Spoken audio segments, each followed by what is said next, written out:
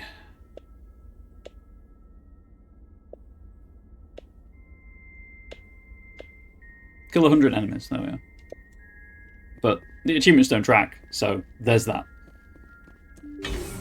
I have no idea how many I have meleeed at this point. There's probably a guide out there for it. But as it can be done in any of the games, it doesn't really matter. Also, Mass Effect 3 has an Horde mode built in. So I imagine that's probably one of the easiest places to do it. You particularly want to grind it out. Stick it on easy and mash the melee button.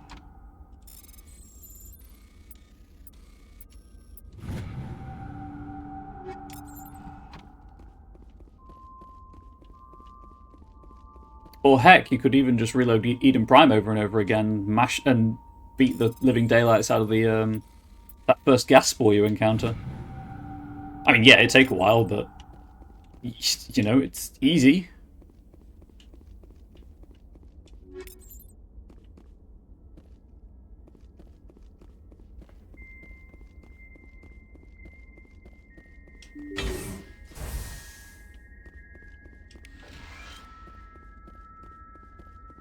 Check the room for lootable containers before opening the terminal. Okay, there's just the one. Good to know. You cautiously press a few buttons and an alarm chimes. The optical database is flashing itself. Well, I guess it's not a crime if you do it to yourself. Quickly, you copy as many files as you can to your hard suit's internal computer. Its memory wiped, the computer shuts down. The files are sure to be encrypted, but you've got time to crack them.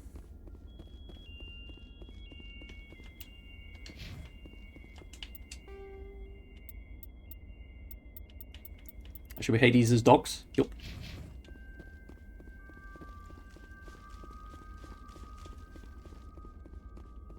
Ah, I missed my turn.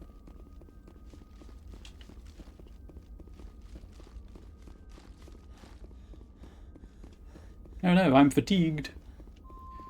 Fatigued. What is the... Okay, the dispersal on the shotgun's pretty good. Look at that dispersal pattern, that's amazing. I wonder what the future of the internet and tech will be.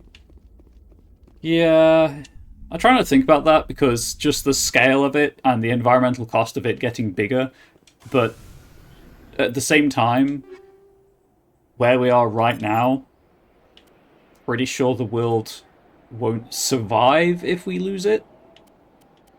Because it's so embedded.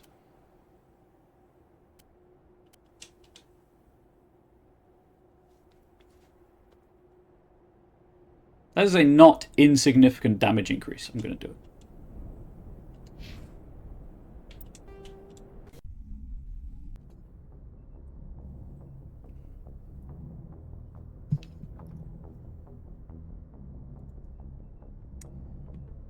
Okay, so that was all of that stuff taken care of. Hades dogs and Cerberus.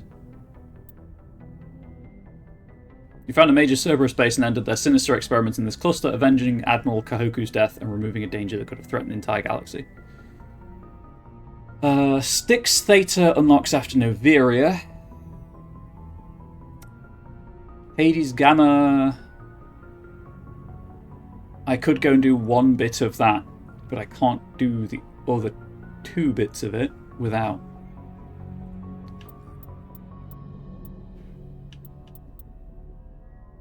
Han and Dis. Oh, I've killed one of them, right, of course.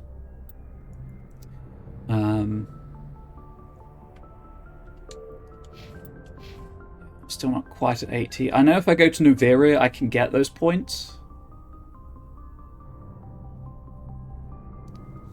I've still got the whole Maroon Sea to investigate, however, so we'll explore the Maroon Sea. We'll see where I'm at. Transmission coming in, Commander.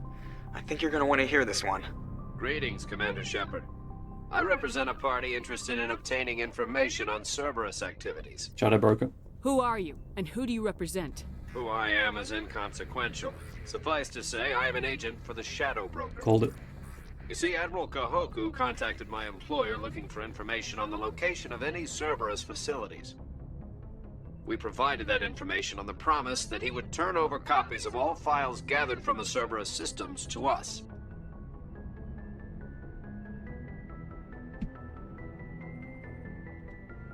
Did you have anything to do with Admiral Kahoku ending up dead? We had no reason to harm him. He was going to provide us with information about Cerberus. Information that is now in your possession. That's fair. You must have some connection to Cerberus. How else could you tell Kahoku where to find them? Information is our business, Commander. Through our contacts, we were able to determine that the Cerberus group was active in the Voyager cluster. Unfortunately, that was all we were able to find out. That is why we are so interested in acquiring copies of the files from you. These are classified Alliance files. I'm not handing them over to you. Be reasonable, Commander. Cerberus was operating outside Alliance jurisdiction. You don't owe them any loyalty. The Alliance is just going to file this information away in some archive, but no secret stays hidden forever. Eventually, someone somewhere will deliver it into our hands. Might as well be you. Transmit the files to us and you will be well compensated. What are you gonna do with this information? Information is a commodity. It can be bought, sold, or traded. Why my employer desires this information is not my concern. I am only the buyer. Remember how it plays out down the line? I don't think it does. I don't think there's any repercussions for this. I'm going to give the files to him, but... I'll transmit the files. I knew you were a reasonable woman, Commander. My employer will remember this the next time you need something from us. I really... Like, I'm playing Paragon as much as I can, but I really don't care if I get a couple of Renegade points here or there. Mostly because, as people who've played Mass Effect 2 know, it's near impossible to play Mass Effect 2 without earning Renegade points.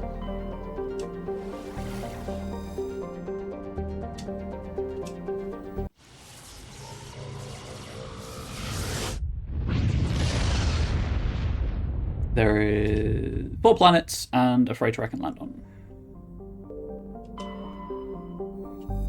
Almar Crux has an atmosphere of methane and ethane. Despite its great distance from Caspian, the energetic young star heats the surface up to almost... accidentally the word there. Almost temperate levels. Thick ground fogs are common at the Terminator, where water ice frozen during the long dark side night meets the warm air masses from the dayside. The crust is mainly composed of copper with deposits of sodium. Almar Crux has abundant water and relatively mild temperature. And Gravity have placed it on the shortlist of terraforming candidate worlds. However, there is significant opposition from eco-ethics groups who assert that Almar Crux's primitive methanotrophic bacteria may be a precursor to a full-fledged native ecology. Orbital period 584.1 Earth years, radius 4,715 kilometers, day length 64.7 Earth hours, atmospheric pressure 0.76 Earth atmospheres, surface temperature 31 Celsius, surface gravity 0.7 Ag. Antida is a standard hydrogen helium gas giant. Its atmosphere is darkened by traces of sodium. It is one of relatively few planets known with an orbital period of more than a millennium. Orbital period 1,296.1 Earth years, radius 29,657 kilometers, day length 12.8 Earth hours. It was a shadow broker via Flux. Claim to be, anyway, I don't care either way. And it's copies of the files, not the originals. Scans of Antida revealed a group of defunct turrets orbiting the planet. The recon team carefully retrieved one of the turrets and brought it on board. Tali dismantled the weapon and found it was marked with a Kafan outpost insignia.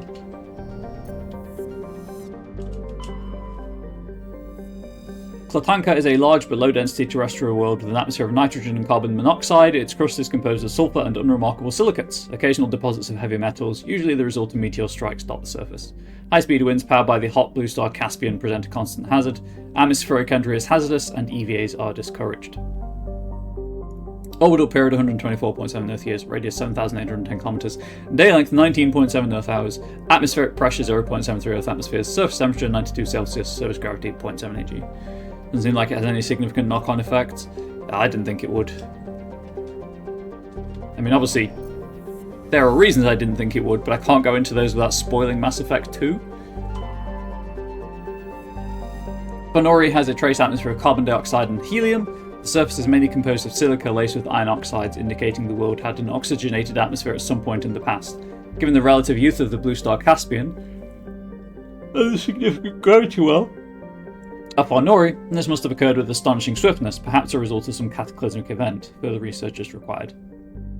Orbital period 352.7 Earth years, radius 8,968 kilometers, day length 67.8 Earth hours, atmospheric pressure 0.00 Earth atmospheres, surface temperature minus 98 Celsius, surface gravity 1.2 G. Found some gold. I did do this one right, yeah, I did. Onto the MSV Cornucopia. Cornucopia is a Kowloon-class modular conveyor of human design. While obviously adrift, the Cornucopia is not broadcasting any distress call. Registry X, solar shipping, Sol. And same team, I need to get that neural shock usage and also the Asari Ally achievement. And I wish the achievement's tracked so I know where I'm with neural shock. But I'll be heading to the Citadel again at some point relatively soon. So I can spam it there if I need to. I need to talk to Conrad and the guy who gave me this quest in the tower. Shield down. Husks. The ship is probably crawling with them. Much chance to find the survivors. Whack.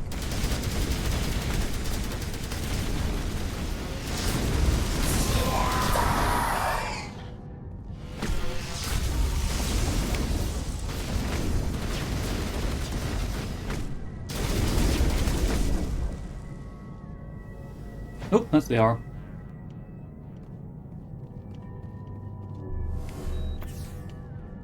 You keep using Metagel for an achievement.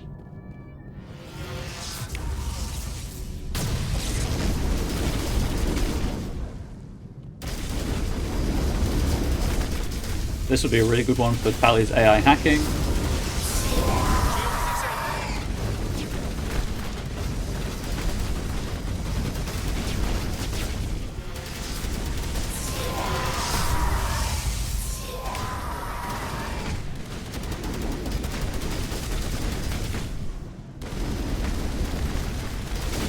Smashing B.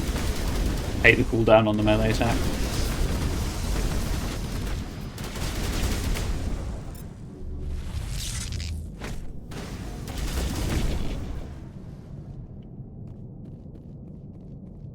Okay. I think we're good.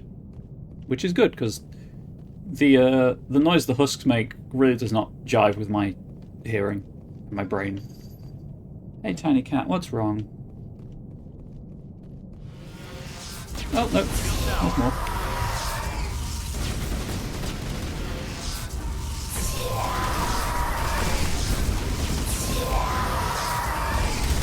Lift! I meant to do singularity, but we won't admit that live.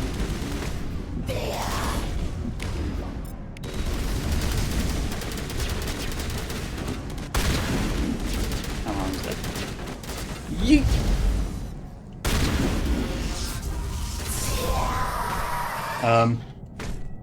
Oh, it's been stasis. God damn it.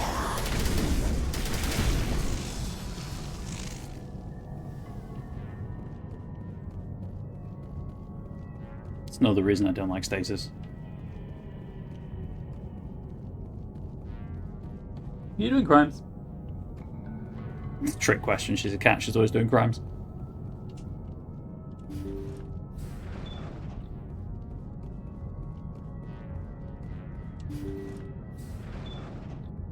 Oh, I found the dragon's teeth.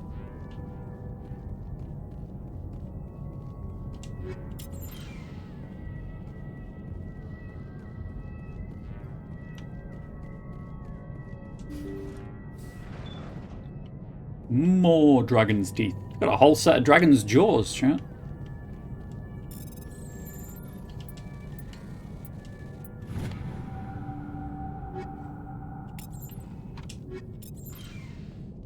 Tiny cat, I'm not sure Angel would appreciate you doing that to her stuff.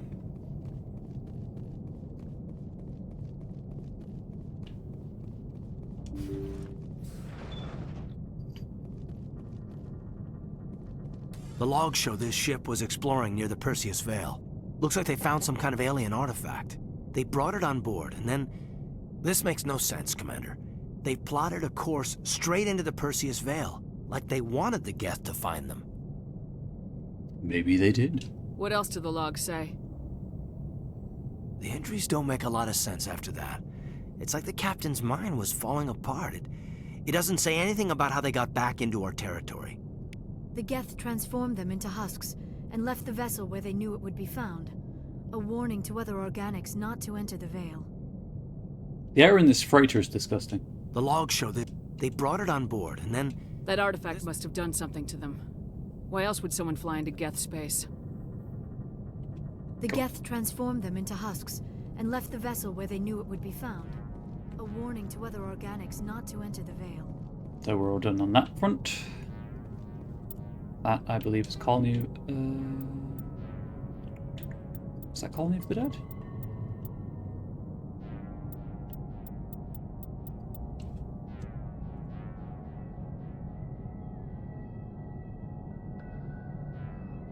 Derelict freighter. Do I even have that?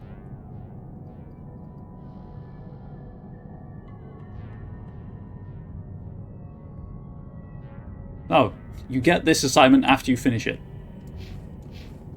Cool.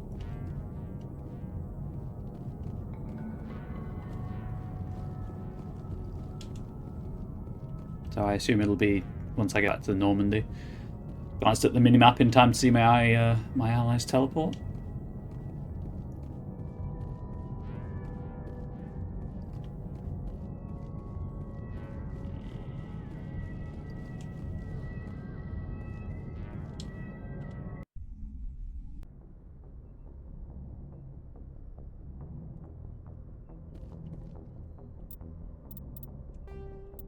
Derelict freighter. There it is. Weird.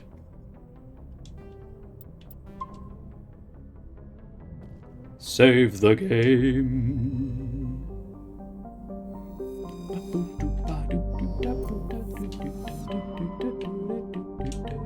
To Vostok. Comrades.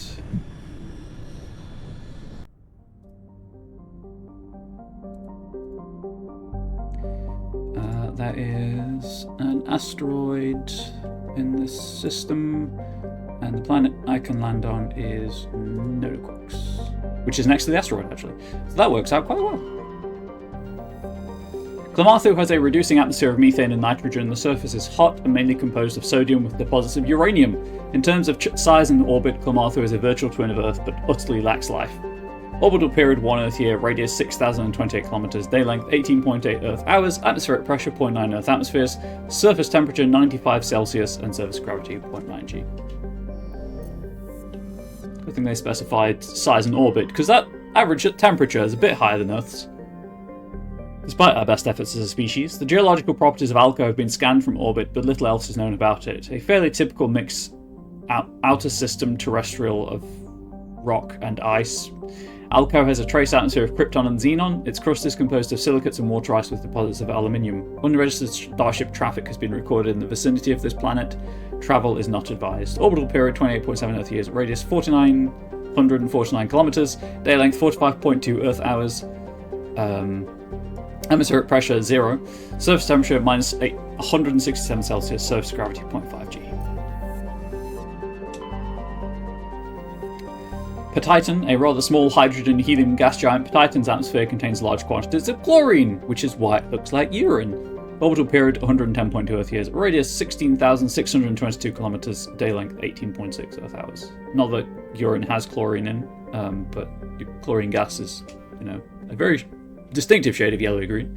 Scans of Petiton revealed a strange unmanned vessel in orbit around the planet. Talia brought it on board and determined it was a Sari-made, but very old. She discovered several ancient artifacts inside the vessel, including one of Matriarch Delanaga's writings.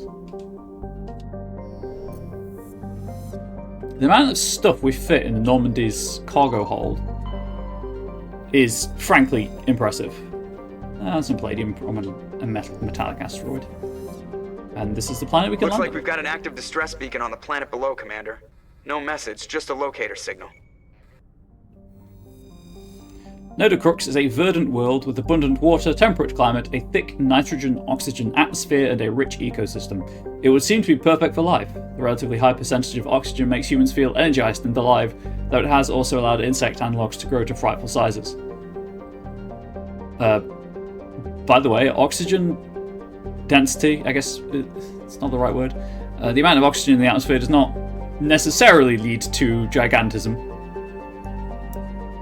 Unfortunately, Nodocrux is a case of almost not quite. Thunderstorms are as common as on Earth, but in Nodocrux's thicker, oxygen-rich atmosphere, they are deafening and spark constant wildfires. More damning, however, are the large and ubiquitous tufts of pollen that float in the high-pressure air. In humans and other oxygen-breathing species, they cause severe or lethal allergic reactions. Orbital period 3.6 Earth years, radius 5,988 kilometers, day length 22.2 Earth hours, atmospheric pressure 2.63 Earth atmospheres, surface temperature 23 Celsius, surface gravity 0.9.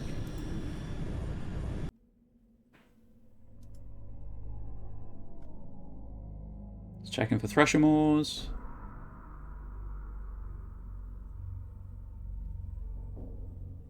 Nope.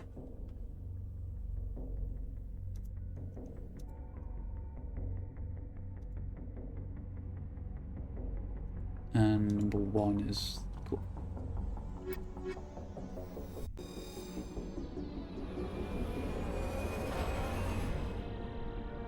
Whee!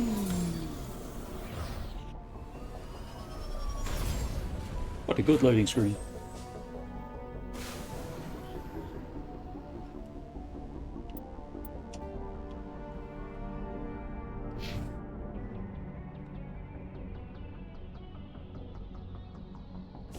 Okay, well, I can see the red dots on the map, but I'll come back to those.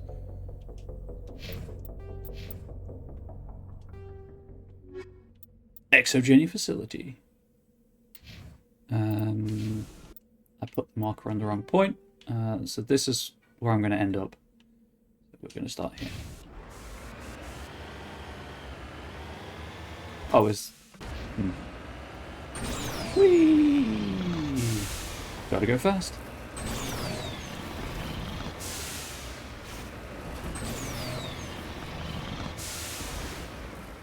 Probably could have gone around this, actually, looking at the map. And that depression there. Never mind.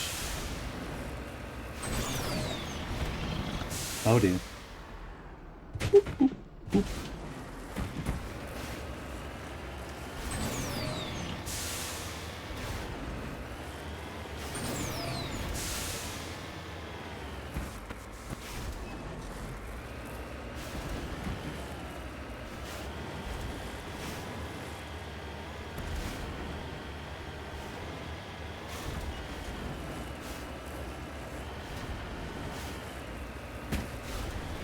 I believe in you, Mako. You can do it.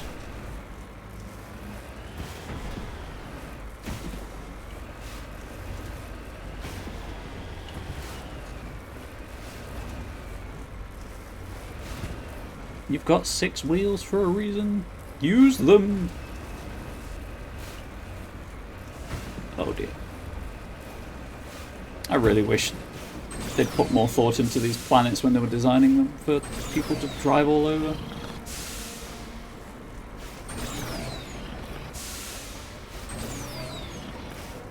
Because some of the points of interest do kind of seem like they were just placed at random. Well, that's fun. I'll make it up this way.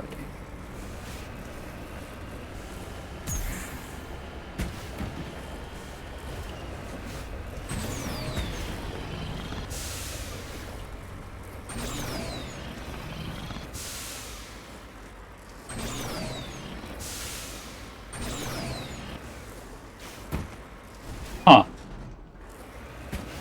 Well.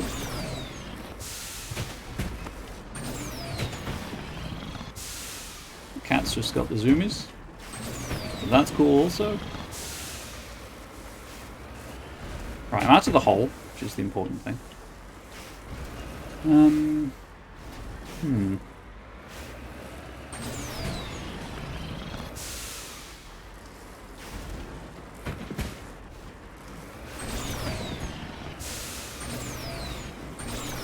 All my acceleration. Love that for me.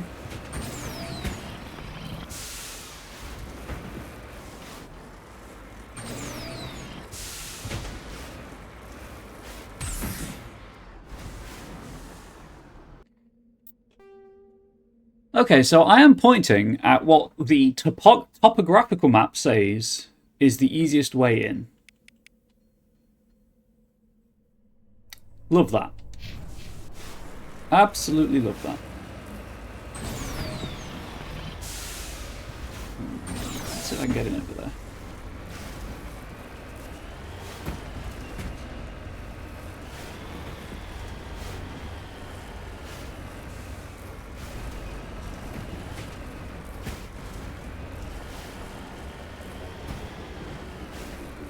Check up the time to see if I need my wellness break anytime soon. Assuming everything goes well, I might be able to knock out the entire Maroon Sea before I take my wellness break. This is if I ever make it this planet. Well, that boded well initially.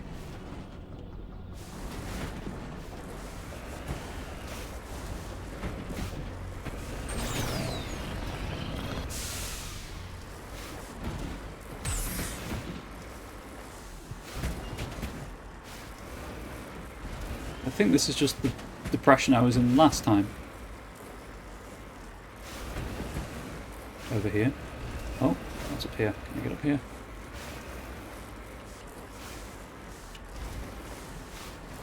Ah, I fell in the hole. Damn it.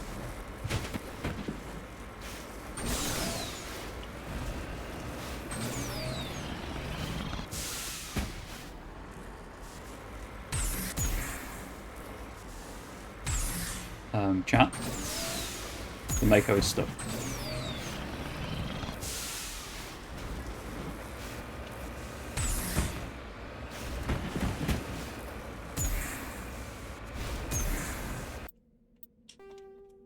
Let's go back to Normandy.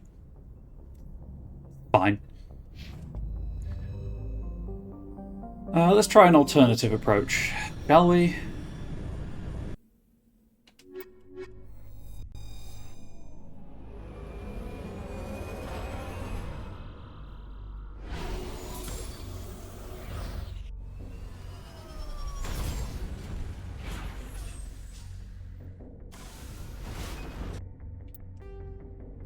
Go up to this first. I wouldn't mind so much, but it's a sizable planet as well. So the reset time is kind of rough.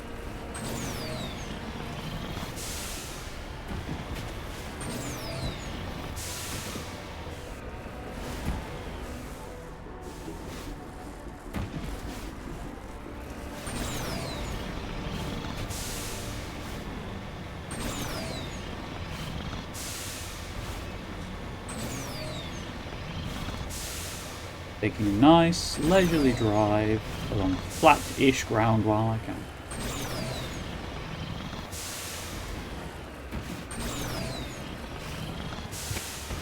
I'll stop boosting now because that might get me into more problems. I tried having the biotics get out and push. I mean, Singularity maybe lift it over the mountain. Be like, right, we're going to get out, we're going to launch Singularity, and then we're going to jump really quickly to grab onto the Mako's undercarriage. And that'll work. 100% that'll work.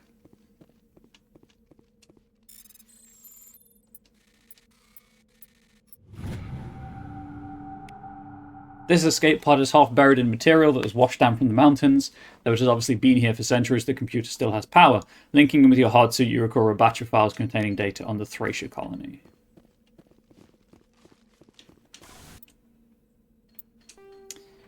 But fantastic suggestion there, Unstable Flux, whichever you prefer. You have Flux on Moonbeam, so that is what I should probably use. I mean, easier reduces the effective mass of the Mako, so they should be able to throw it really far. Exactly, that's why it's so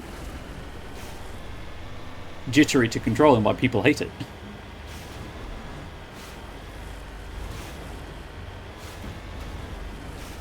Don't have to throw it really far. You need to turn back, Commander. You're going beyond the range of the operational area. I know, Joker. I know. I'm just trying to get up the hills, man. This whole planet is a hill.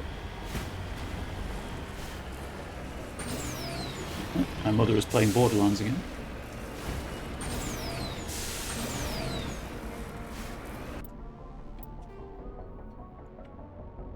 Every username you like since I'm on both Twitch and Moonbeam, it can get confusing. I will respect your name on the channel, though. Right. This may be working. Even if I go down, there's a way up over there.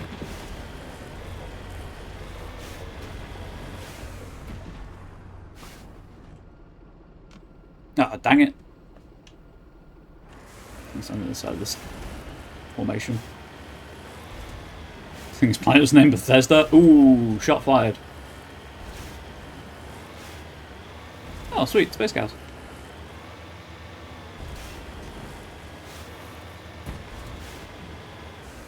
None of these steal my money, thankfully. So I think this is one of those instances where there's only one way into an area.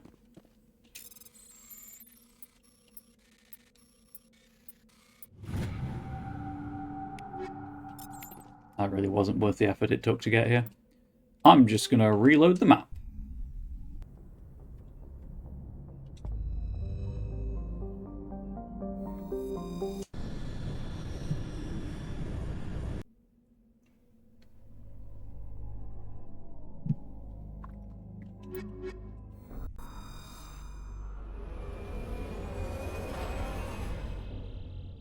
My wrist just crunched. That's fine, right? Sure, that's fine.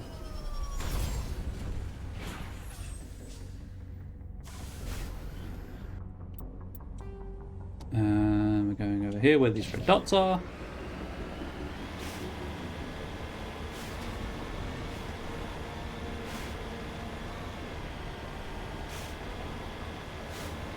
Let's see what they are, chat.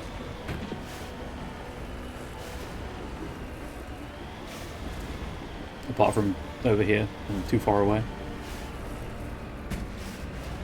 Oh, Florian creepers, look at that.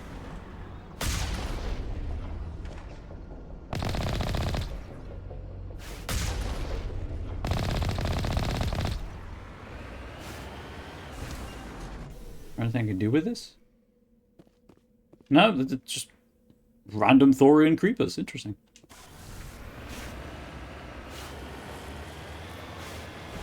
I assume this is the same.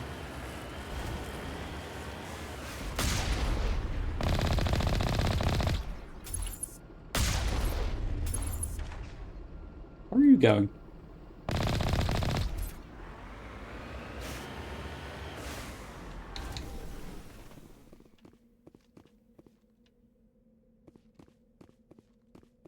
There's at least stuff in this one to loot. Hardened decryption chat, tee-hee. Again, that just means there's a longer Simon Says minigame.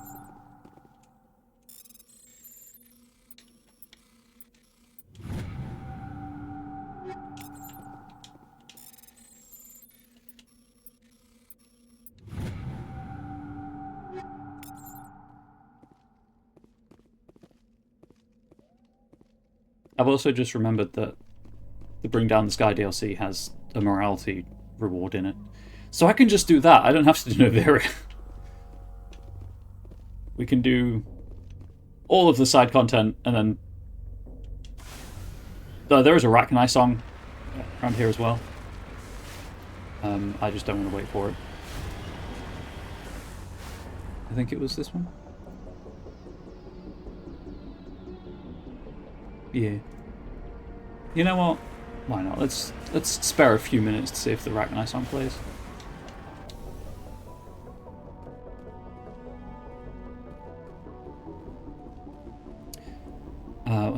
Yeah, so I figure we do all the side content that I can. Then we go for Noveria, and we do all the side content after Noveria, which I think will be one planetary system. And then we can end the game.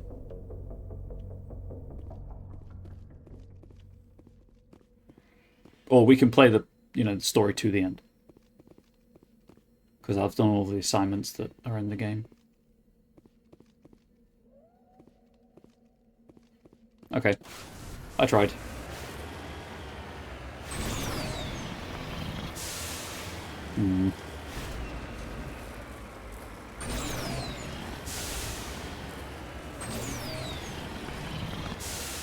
Does look like Then if I get stuck, it does look like there is an easy way to get up here. Maybe from the other side.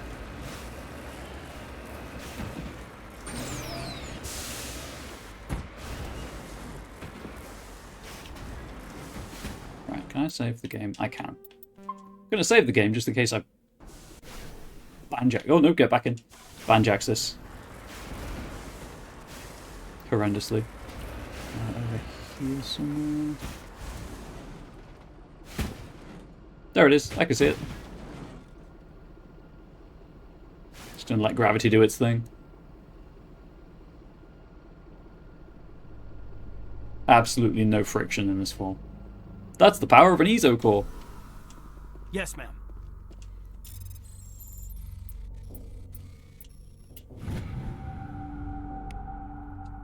Old. Something to note about this side quest to collect all of the elements, minerals, whatever, is that it saves you time in Mass Effect 2. I believe. Certainly it did in the original trilogy. I don't know about in the Legendary Edition of the trilogy. I can't imagine they've changed it.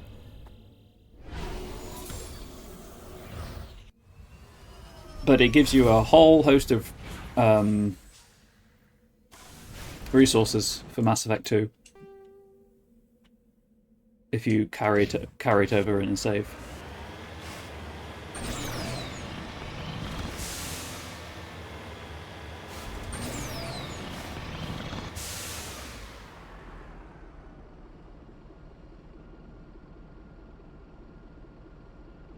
Sorry, I could hear a noise. I think the cat's playing with one of the toys. I go check for destroyed stuff in the wellness break.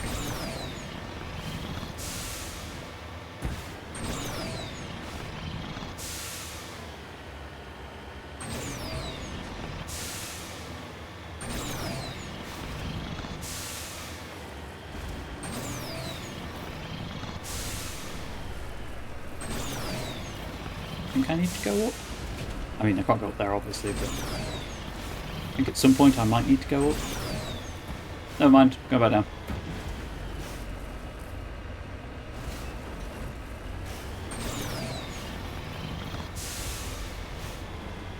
For some of these planets, it would have been nice if there were a representation of the way marker on the, like, you know, in camera view.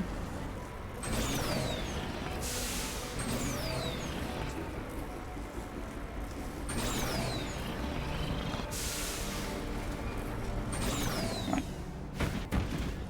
Now we do this. And we don't get any further.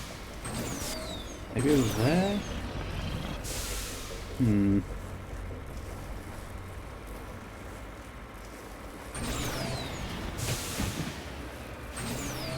Again, you don't need every node that you find.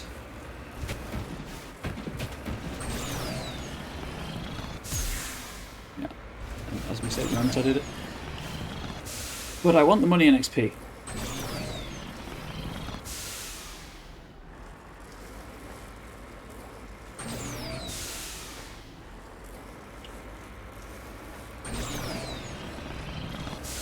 The really annoying thing with a lot of the Mako planets is, like, I'm right there, but I just can't get that last bit of traction to get me all the way up.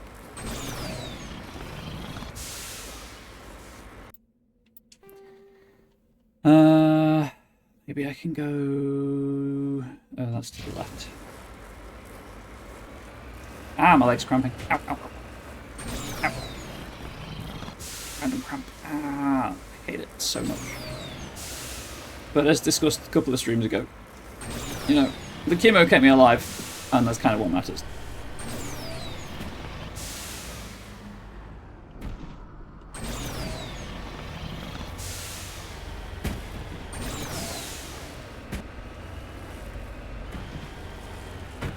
I'm assuming it's over here. Yeah, look at that. I can read a map. Incredible. What will they think of next?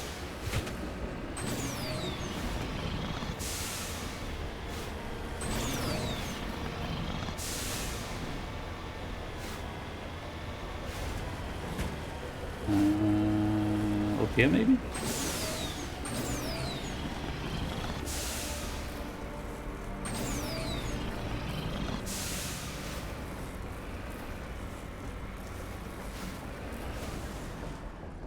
Well, that doesn't look promising.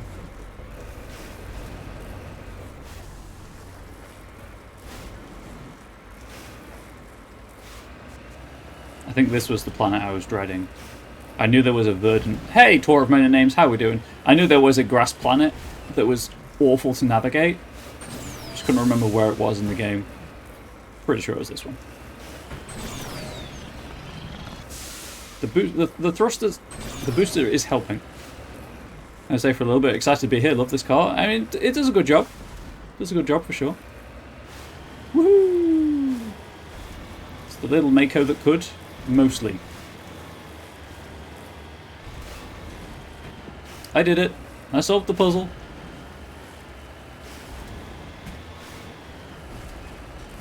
Bunk. Level ground chat. Their definition of level and my definition of level, I must admit, differ slightly. And then... You know what? I'm just going to go back to the Normandy. Seems like the easiest thing to do. Do the last thing on Nodacrux. What was the message I just got? Is it important? Nope. Not particularly.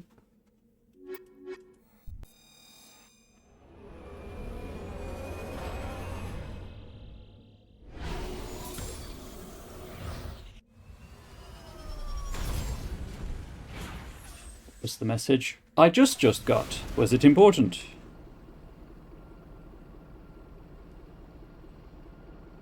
Nope. Not particularly. Hate waiting on contracts, chat. Right, so I want this down here. Like, I've been invited to another writing gig, really short, shouldn't take away from streaming, but I'm not starting work on that until I get a contract. Which I just hate waiting on things.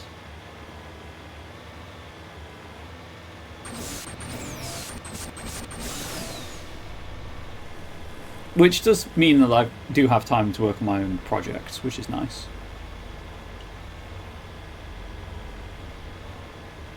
I broke ground on my survival horror TTRPG yesterday. Felt good. Got the core mechanics sussed out. Shouldn't take too long to write. I don't think it's going to be terribly... It's not going to be a big game. And it's not going to come with oodles of setting material. Which, if you actually look in most role-playing games, the setting material is the bulk of the book.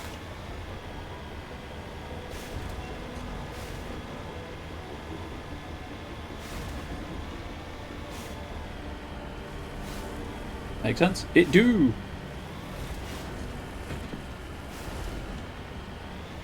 I'm hoping to have it finished for November so that I can take the money out of my savings account to have it printed and then sell it through tin at Dragon Meat.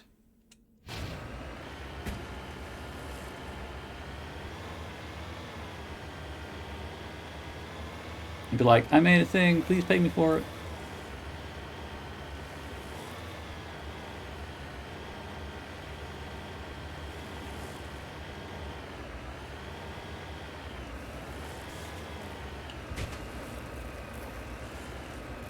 Hey Ari, how you doing? My dream, eventually, is to have enough games printed that I can get like a really cheap stall somewhere for myself at one of the local cons and be like, hey, no one here is interested, but if you want to buy a game, I've got these. Oh no, mistake has been made.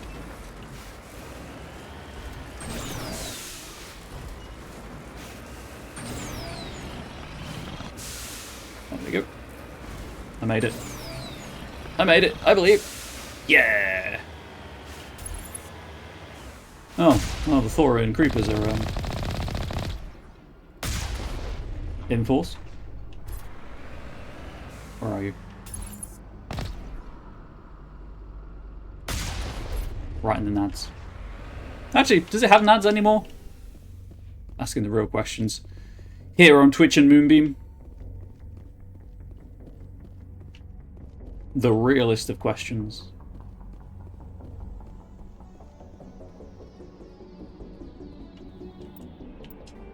Save the game.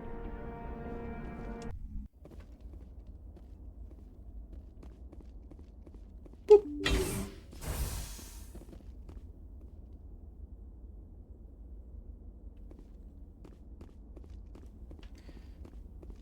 You'll note that despite the fact they just constantly reuse assets for these assignments, there is nowhere near the hatred is the wrong word, outcry that Dragon Age 2 gets for reused assets.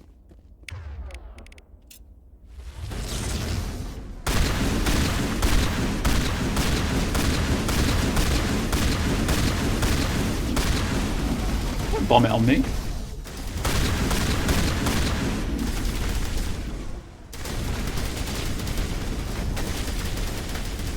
Melee.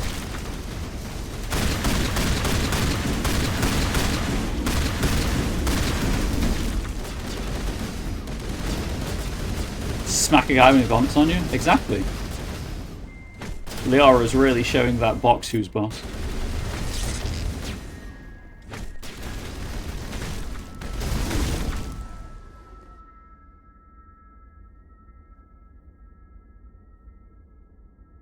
Works go to a... Oh, you would go to a Bub's booth at TTRPG Con? Thank you, Harry. Well, one of the local ones, one of the local Geek Cons, it does a Pride Month thing. So it'd be for that. I have... So, for Pride Month, like 2 years ago, a community member, one-hand typing, hey, it's all good, I got you. A community member, Kiwi, long-time community member, valued community member, did loads of Pride weapons. What planet is this? Why are there creepers on it? It's planet Bethesda, but there are Thorian creepers here because this is an exogeny facility. And they gave me permission to use their art for a 5e supplement for like a Magic Items book. And I just haven't had the time to get to do it. So once I've finished my survival horror game, that's my next project. And have that printed and be like, hey, I've got 2 full zines and some cards. Some one-page games. Which is probably enough to sell at a local convention. Nah, it's called Nodacrux, Ari. It just involves Bethesda-ing up a load of hills, as you saw. May have seen. So, Flux made a joke about it being called Bethesda.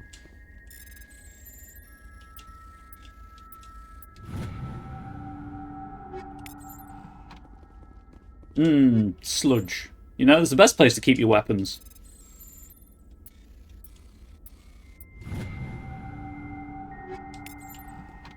They got you excited? I'm sorry, Ari. What you have to remember is that this came out before Skyrim. Sounds weird, I know. It sounds fake. But, you know, came out before Skyrim, so Bethesda kind of... Well, obviously still popular, didn't have that popularity behind them for people to reference. Can you find a prepubescent Thorian here? Oh, can you imagine? That'd be horrifying. Rescuers? Oh, thank God. See? I told you somebody would come to investigate that signal. My name is Dr. Ross, Chief Exogeny Researcher. Where's Dr. Rachel? Are you on a break? We've been trapped in this room for days. The Friends joke. I haven't seen Friends. We're almost out of food and water. You got here just in time. I don't think I've seen an entire episode of Friends. I've just seen bits. I need to know what's going on. Why is this place crawling with Thorian creepers? How do you know about the Thorian? I was on Ferros. I murdered it. I know what Exogeny was up to. I saw what they let the Thorian do to those colonists, so I destroyed it. Our secret's out then. No point in my lying.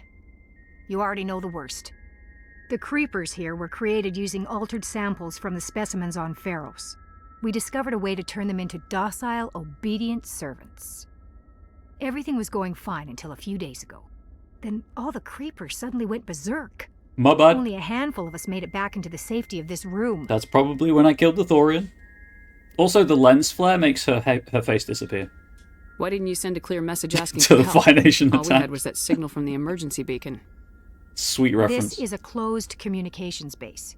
Exogeny was worried about someone on the project selling secrets to a rival firm or reporting our work to the authorities.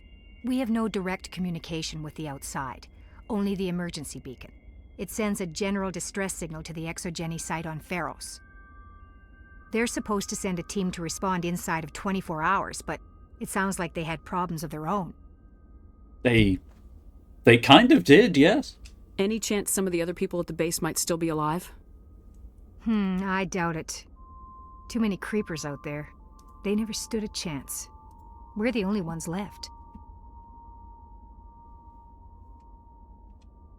Any idea why they turned on you?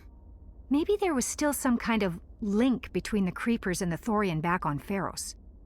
The Thorian was unlike any other life form we've ever studied. I can't explain how, but maybe when it died, it somehow set off the creepers here. I've heard all I need to.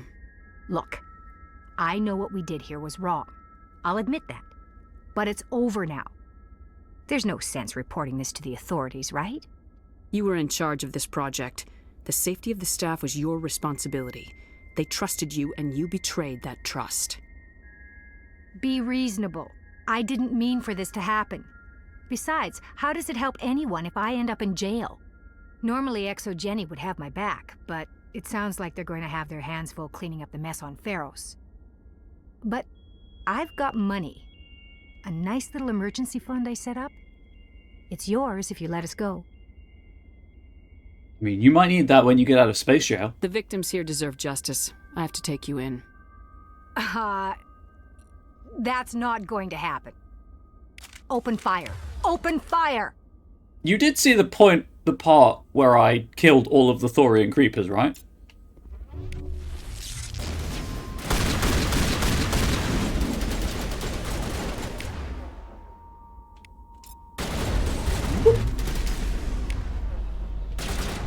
We could shoot you instead. Yeah, I was happy just arresting her, but apparently she wants to be shot.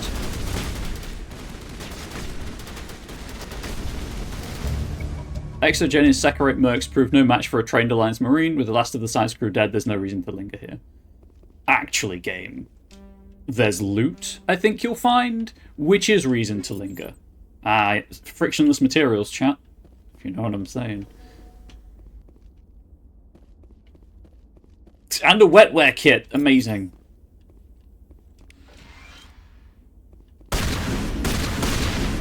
Blow that up as a point of petty pride.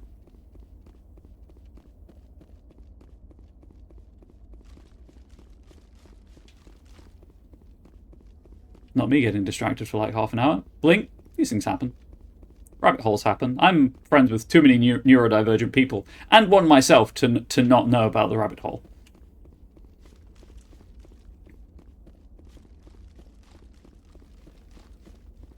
Shocking lack of scientific equipment in this science base.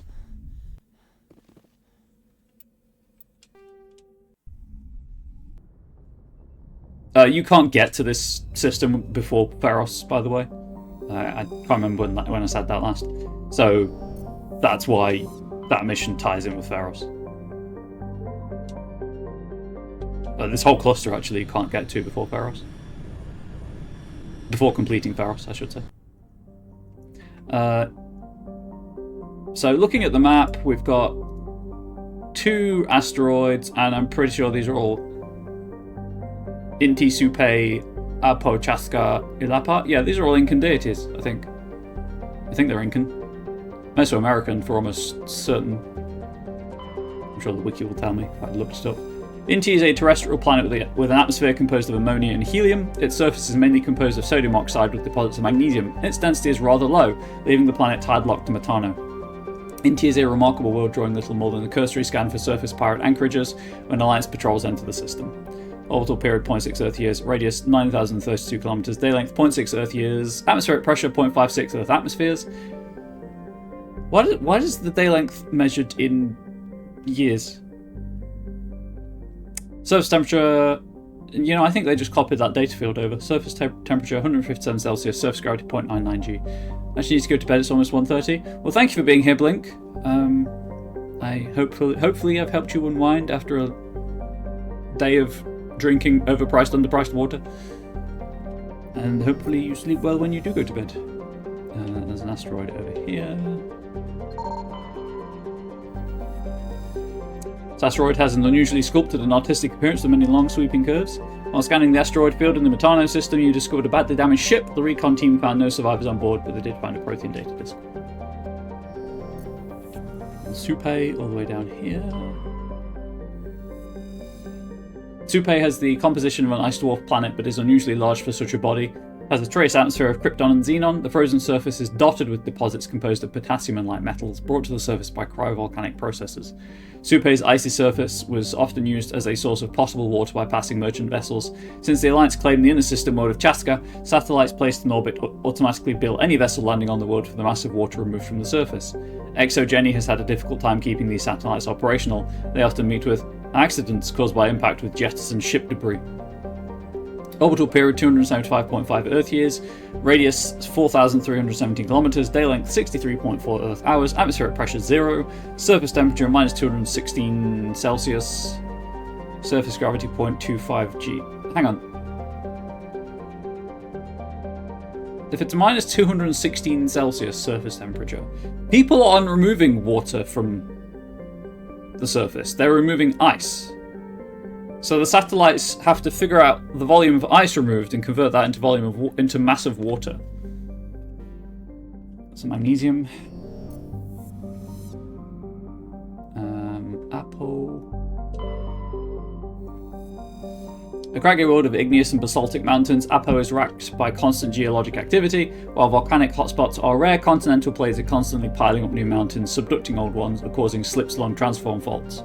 Apo has a dense atmosphere composed of nitrogen and carbon monoxide. Due to the constant earthquakes and landslide activity, surface exploration is not advised. The rubble-covered wrecks of a half-dozen expeditionary ships stand a mute testament to the planet's instability.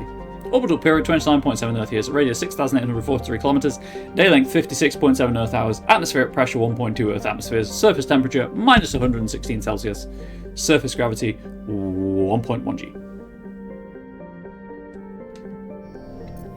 Also thinking about it, going back to a previous topic of conversation, the profitability and sustainability of Moonbeam is not my responsibility. Like, I'm worrying about it, sure, because I'd like it to succeed, but I'm trying to tell myself that there are people out there with far better qualifications for making it so than myself, and it's their problem. Ooh, that's a pretty red planet.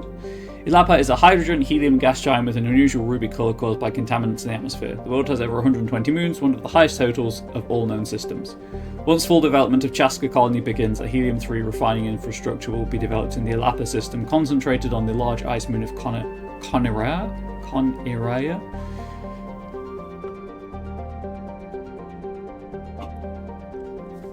Orbital period 74.1 Earth years, radius 72,820 kilometers, day length 15.7 Earth hours. And then the planet I can land on, Chaska. Chaska is a large but low-density world, fundamentally similar to its inner neighbour Inti. Like Inti, Chaska is tidally locked to Metano. The same side always faces the sun, resulting in a scorching day side and a frozen night side. In the temperate areas around the Terminator, temperatures average around 30 Celsius. Combined with a nitrogen-oxygen atmosphere, this slender band of habitable terrain allows limited colonization by humans.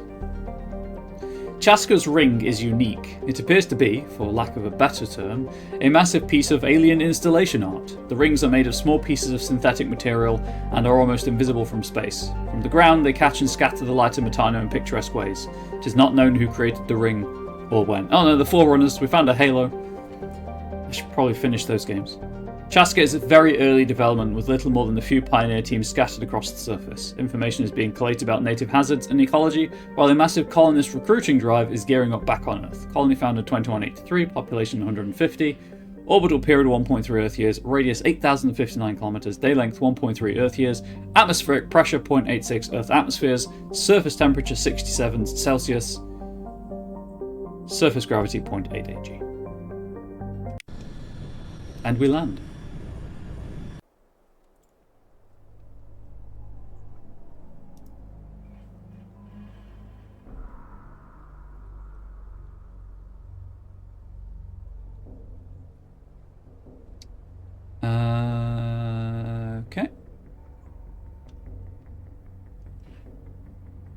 There's a fair amount of things to do here.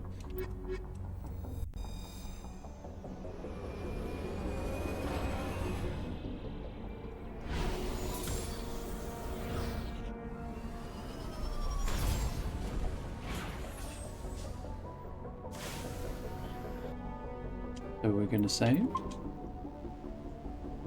Actually, we're gonna do that. We're going to go up here first. I'm going to pause the game again.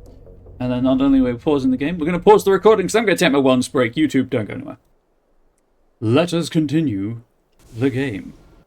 Where am I going? Over here. It's cool. I have a college winter old sweater. I love it. Yeah, I love this t-shirt. The trouble is the transfer is starting to peel off. Well, it's starting to crack, and then will eventually peel off. But it's a really cool design.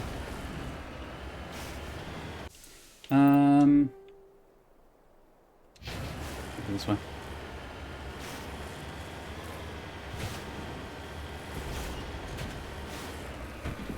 Nope. Please get in the hole. And that's what she said.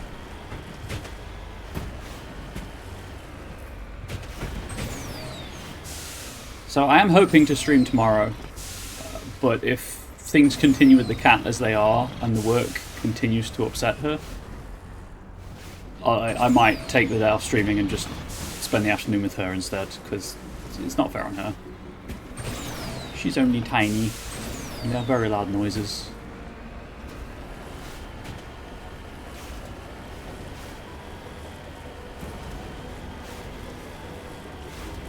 Coming up in 8 months old.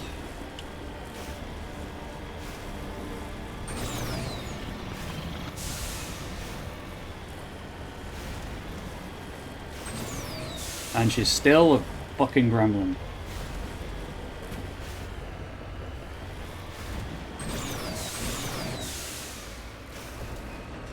Yeah, we got her in almost a fully grown cat. Well, she's half ragdoll, and they don't stop growing until somewhere between 2 and 4. So we'll hold off on calling her a fully grown cat, but yeah, she's nearly technically an adult cat, I guess. She's a cat, of course. She's a gremlin. That's I don't know what I was thinking.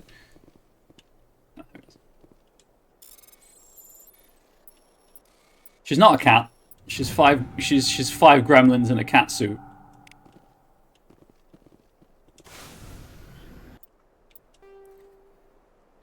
You did say almost. That is true, Ari. That is very true. Down here. Oh, also, we need to figure out Valheim, Ari. Because I've got friends who may want to play some Baldur's Gate 3 with me on the other day of that weekend. So we need to figure out when's best for you, because I'm free. Angel's not here. I can do anything I want. Bond with the kitten. Ooh. Quality time with my pet. What?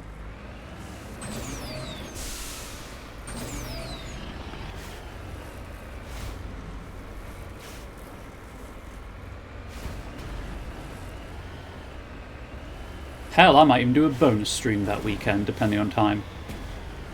I can have ice cream. Now I do kind of want to have ice cream for dinner. Actually, I am looking forward to dinner, actually. Because, so here's the thing. There's a regional delicacy here in the UK. Unhinged bubbles. What's the worst that could happen? Exactly. This is absolutely going to get me banned for terms of service breaches. There is a regional delicacy here in the UK. It's spiced offal in kind of like a meatball, but not. Think like a really spiced sausage, but with like ground meat in it instead of sausaged meat. But it's called a faggot. That's the terms of service breach. They're really good. They're probably not fit for human consumption under American law, like haggis. If you've ever had haggis, it's kind of it's a similar idea. But Angel won't try them, and I don't think she'd like it because of the peppery nature of it. So I'm absolutely having some while she's in Shanghai. Let's go with basic armor and just throw.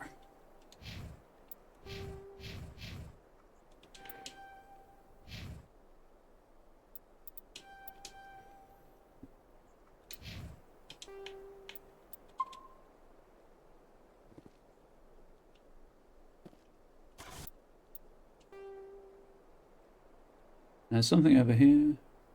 Have you seen our food? Nothing we deem legal is fit for human consumption. Good point, Flux. But so here's a fun factoid I learned. When he was president, Barack Obama travelled to Scotland and was given haggis for obvious reasons. Under American law, haggis is not fit for human consumption. Now, personally, I think you're missing out because haggis is delicious. Yeah, it's just space cows. Cool. But there we are. There's a little factoid of the day for you. Hello, Ember's Tales. Welcome to my teeny tiny corner of Twitch. How are you doing? I hope you enjoy whatever time you spend here, however long or short that is. Let's go for this one. Is haggis made with horse? No, haggis is made with sheep. It's sheep offal. Wrapped in sheep intestine? Again, it's kind of the same deal as a sausage, really. But it's organs rather than meat. Ember's Tale came in at a really strange place. Good Tomodachi Life sequel and that's so hyped. Please explain what Tomodachi Life is so that we can be hyped with you, because I'm absolutely happy to hype... You know what? I'm so happy to hype someone up. Where's my thing? Where's my thing? I've got a hype emote. Where is it? I know I have a hype emote. It's there.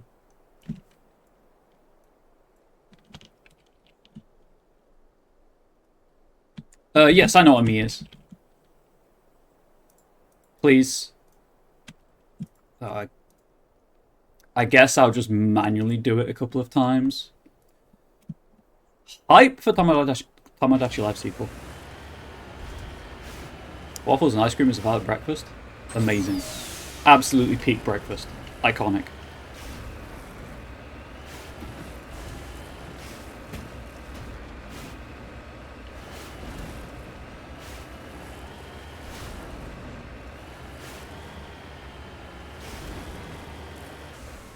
Goof game where Mies live their life. Okay, that does sound pretty cool. Not gonna lie.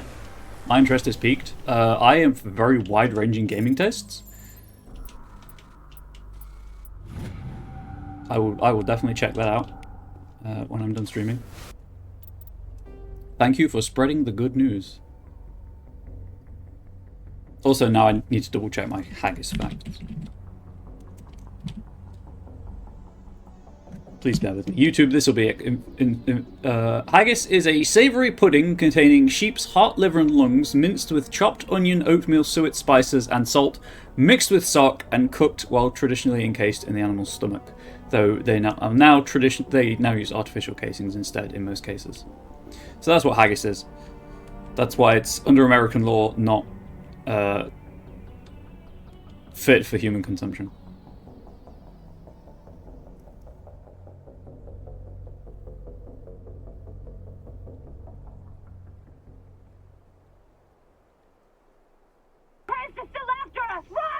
Thank you so much for the follow. I really appreciate it.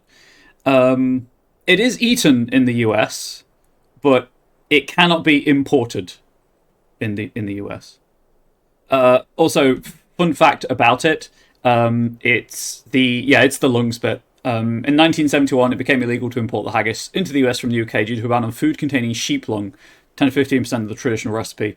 The ban encompasses all lungs, as fluids such as stomach acid and phlegm may enter the lung during slaughter.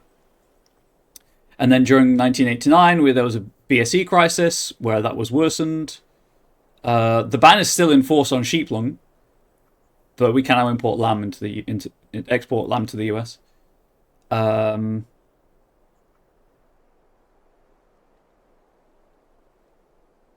Yeah, it's just the sheep lung thing. There's just alternatives found, I assume.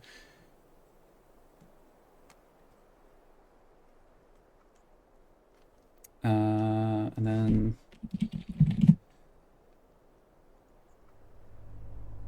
Can we not have the slur? Can we have the tasty food?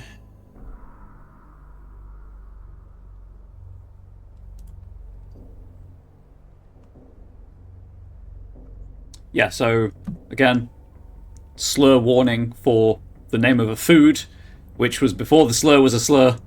A faggot is a meatball made of minced offcuts and offal, especially pork, and traditionally pig heart, liver, and belly meat or bacon, mixed with herbs and sometimes breadcrumbs. It is delicious, but I 100% accept that it's not to everyone's taste. Anyway, that was... thank you again for the follow, Ember's Tale. I really appreciate the support. Hopefully you enjoy whatever time you spend here, even if this is the only stream you attend, because you're like, what are they talking about with random slur food names? Though while heart and liver are delicious, they are both in acquired taste for most. Oh, absolutely, heart and liver. Over on Moonbeam, Flux is saying that. Absolutely, I do. I like liver and onions. It's a good meal. But liver and onion with some gravy and mash.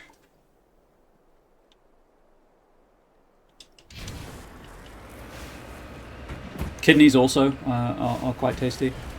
It's really weird. Mostly I'm a vegetarian. I don't really care about meat, but I do really like, for some reason, offal-based food. You know what?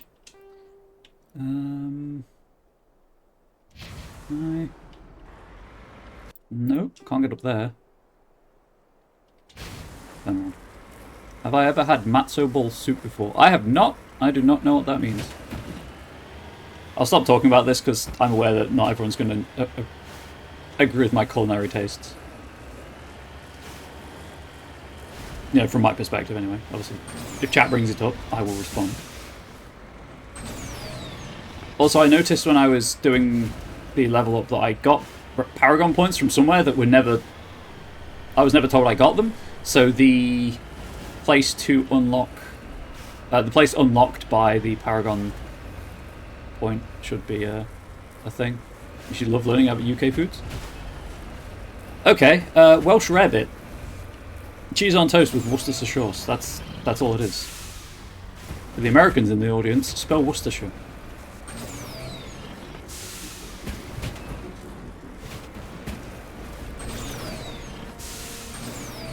Maybe so.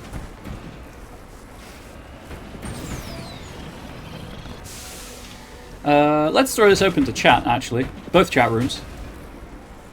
Okay, Ari hit Worcester. I think Ari's been hit with the spell Worcester before.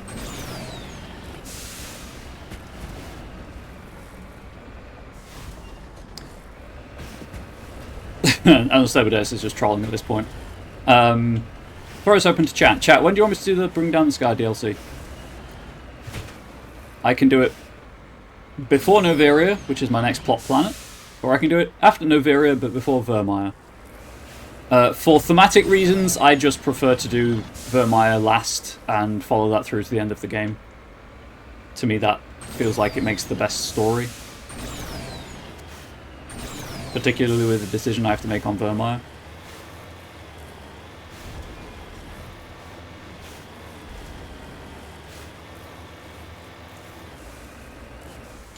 Securing point. I wonder how many people to the channel, or channels now, I guess, technically, I've put off with the just random stuff I talk about. Oh, whoops. I failed, Simon says.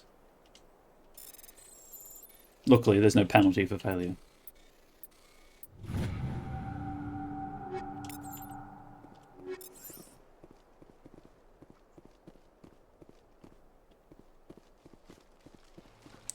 Food guesser for the stream. Oh no. I didn't even know that was a thing. Oh, hey, GeoGuessr fans in the audience. That's coming to Steam. Fun fact.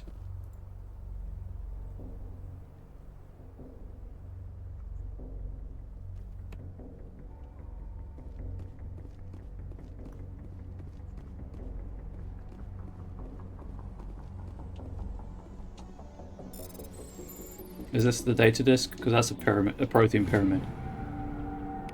Yeah, there are several small protein artifacts in the crate, including an intact protein data disk. It appears to be in excellent condition.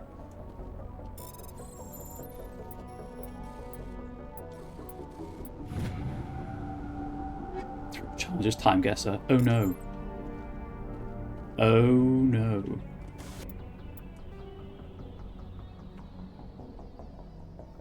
Oh, I've got everything else. Cool. Do this into the colony.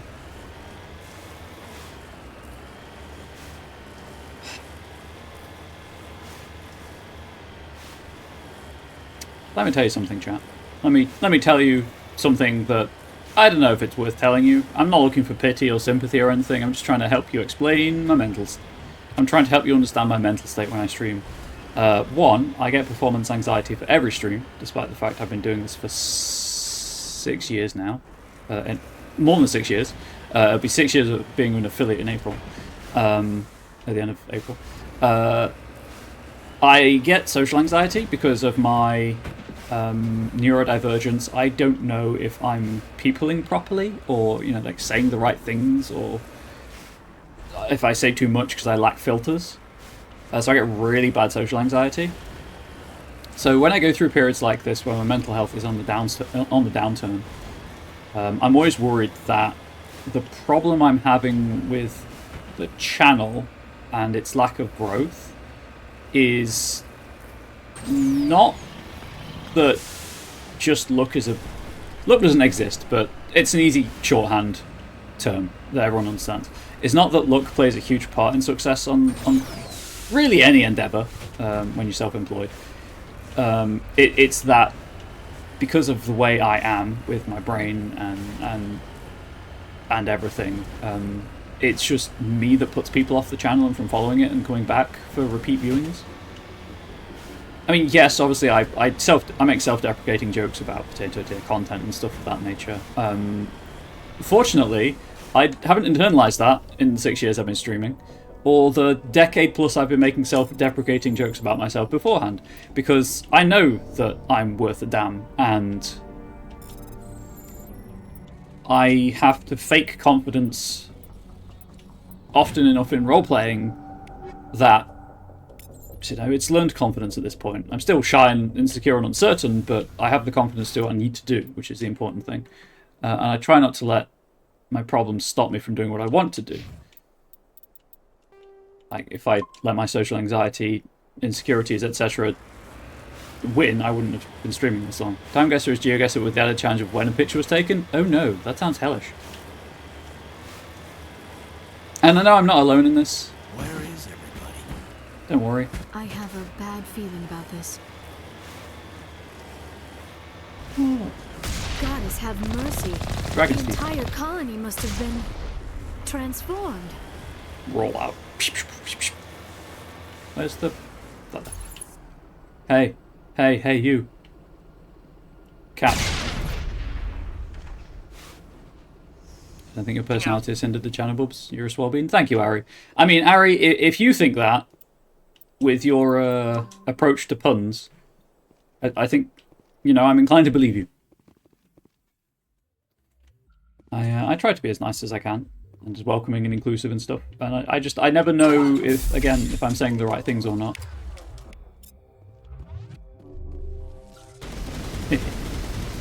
It makes me laugh when they fall down.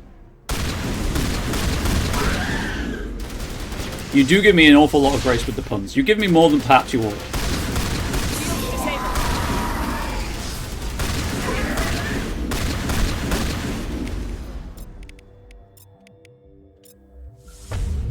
Rehabilitate Ari. It's our mission.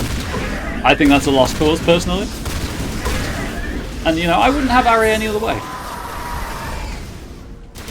I think Ari's perfect as she is.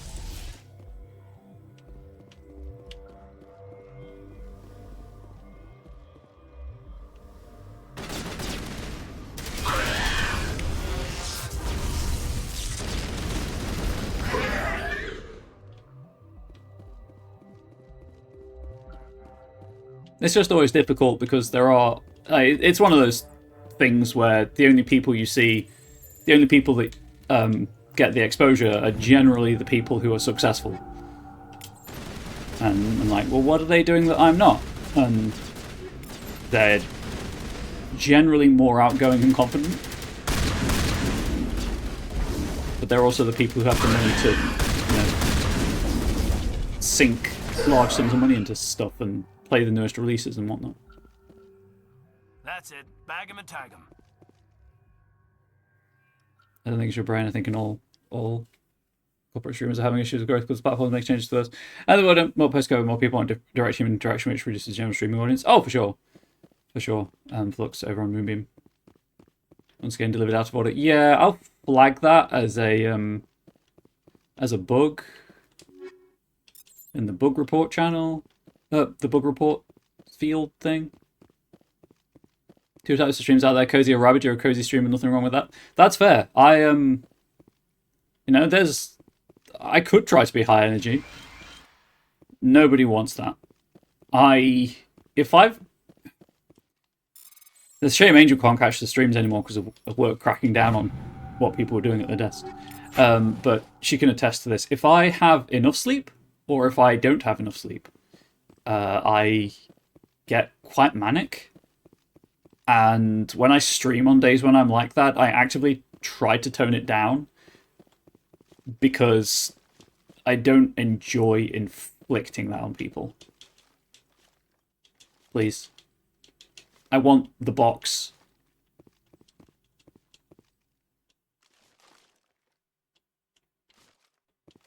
Game, just climb. Just climb. Okay, how did I... Nope. I've done it. Whoops. Oh, I think that's still the anti-thorium grenade. Clear.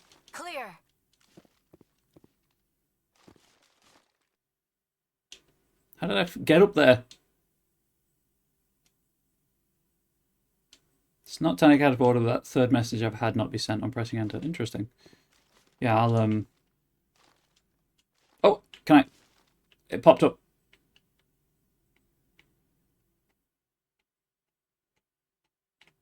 Where is it? Where's the very specific pixel that I have to be on to get the prompt to open the upgrade kit?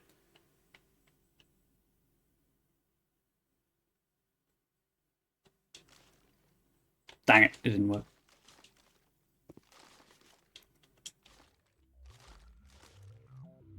It's right there, game. Just fall down, I guess.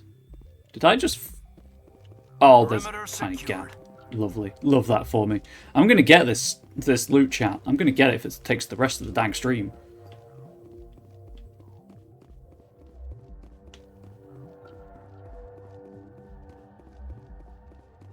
Okay, maybe... Shepard, get on the freaking box. I don't know how I keep doing it. Okay.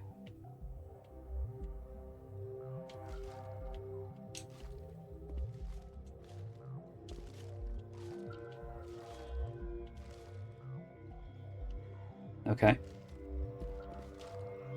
Nearly fell off. Moonbot artists could solve this issue. They really could. They really could. Mass Effect Legendary Edition. That's nice, spell edition. Mantling.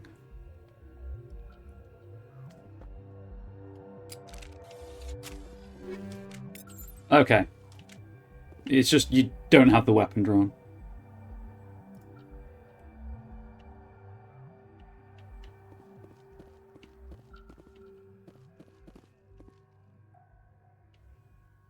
Time to leave. Over there. Over where? What? Are you really aggroed because I took a We're done here. piffling amount of damage from falling? Caden, master of the overreaction. He should have a YouTube channel. Ew.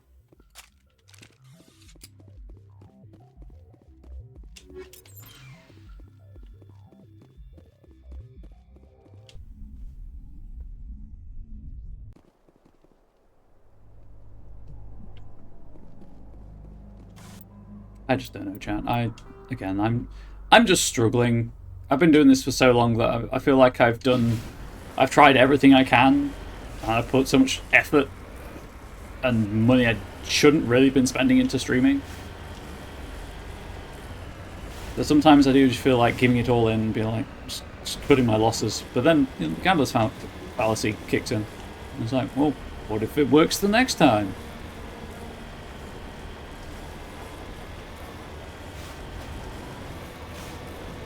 Spoiler, it probably won't, but I'm still going to do it.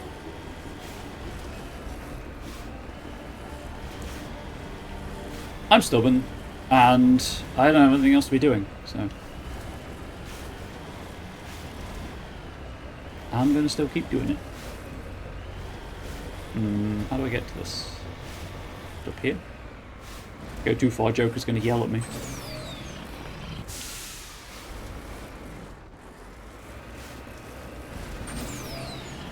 Also, you know, it's brought me into contact with some really great people. And Flux.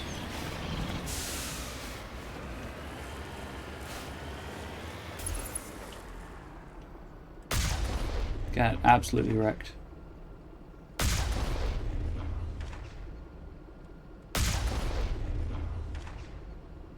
Goodbye.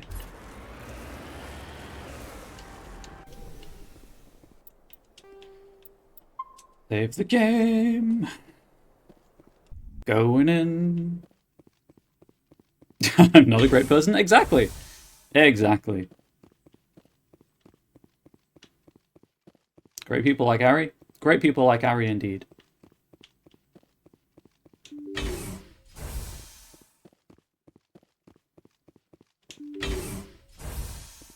Ooh, greenery. Kill them all! We're just saying you're a great person, Ari. Don't worry about it. We're complimenting you. Just accept the compliment.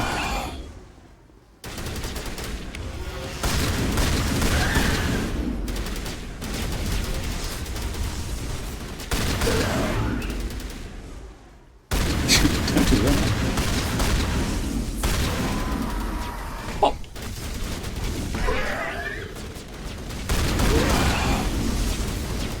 I got a grenade off of that husk. I don't know how, but I did.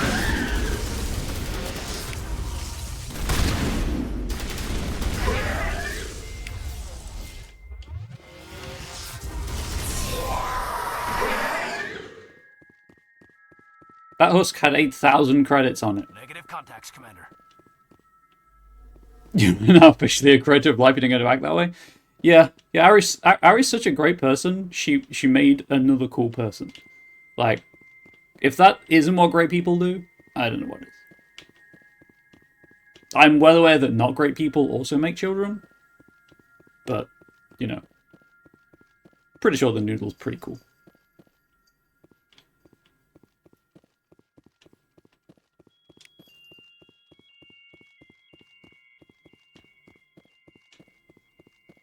Husk won big at last night's poker game over on Moonbeam.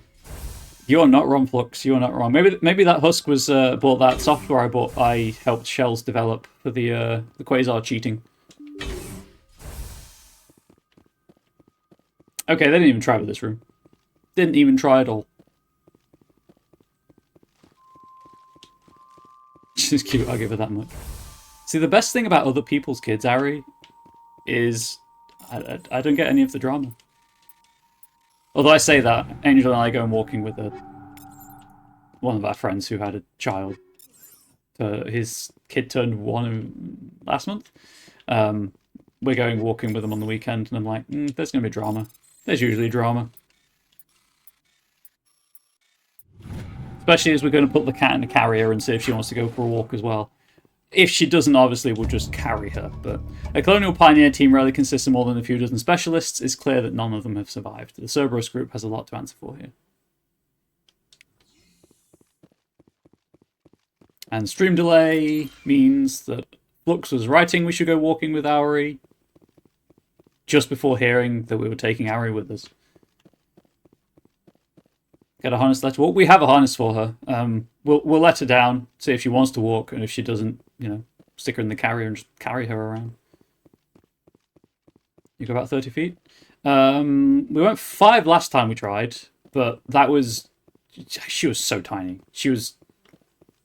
You know, that was just after we got her. She'd had I think it was like 2 weeks after she'd had her second vaccination. We took her to see if she wanted to go for a walk. She took a few paces, sniffed around, and decided that it wasn't for her, which was fair because we didn't have a coat for her at that point, and it was pretty cold where we were.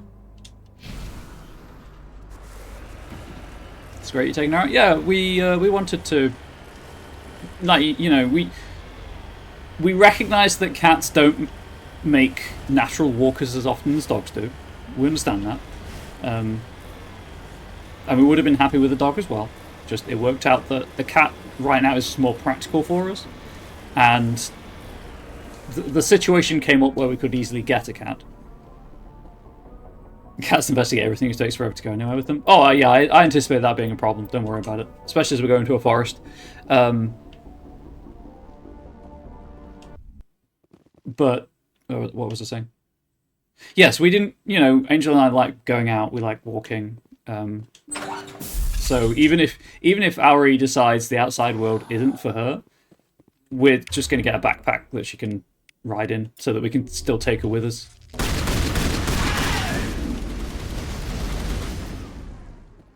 You know, one of those Perspex bubbles, sorry.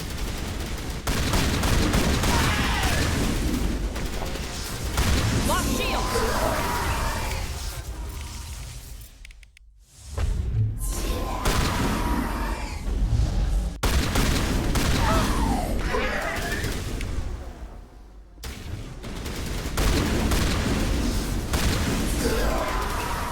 Which we've seen one that has a Pokeball design online. We don't know where it came from.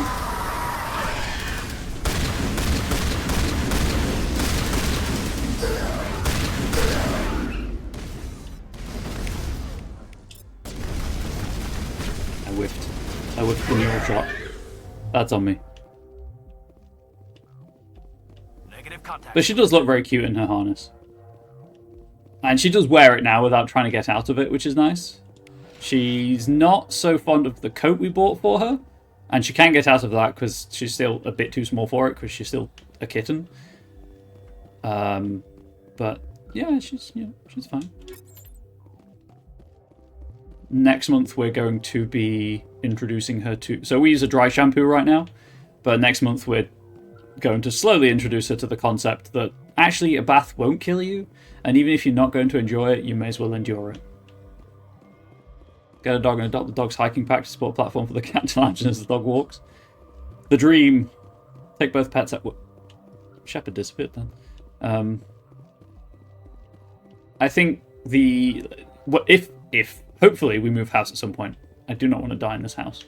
I do not want to spend the rest of my life in this house. I like this house, but it has problems. I'd like somewhere with a garden for one, because I like gardening.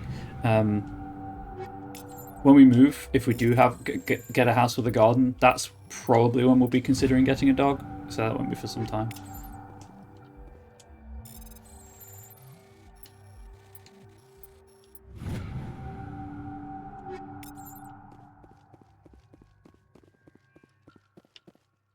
Okay, I think that was everything.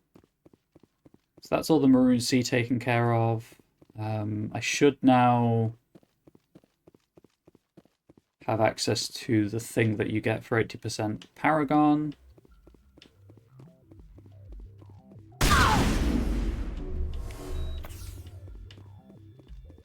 Area secured.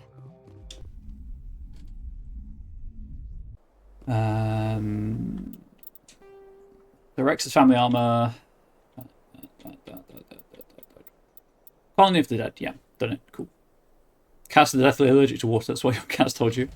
Yeah, well, because she's a kitten, because like we would like to have her professionally groomed for her birthday, just to be like, hey, it's your birthday, now you can smell pretty and nice.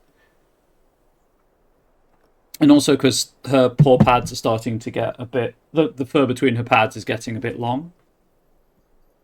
Yeah, we're talking about you. So we'd like to get her groomed professionally, and obviously part of that will involve a bath. So the dry shampoo that we use obviously is great, keeps her clean, keeps her smelling nice and fresh, but won't acclimate her to water.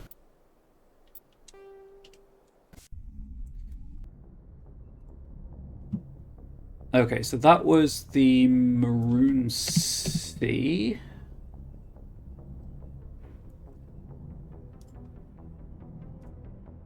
So the only places I can go now that I can do something are in Hades Gamma. I can go to Dis for the hostile takeover, and I can go to probably either Plutus or... Oh no, I can do both. Cool.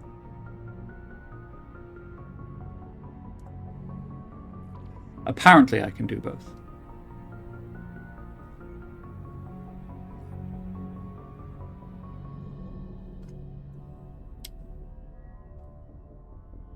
Well, I've got nothing to lose by going to Hades Gamma and looking around to see if I can access both the systems that should have opened up. Now I'm over 80% running Paragon.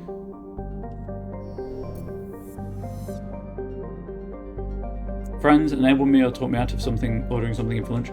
Well, here's the thing. What do you have for lunch before you order something?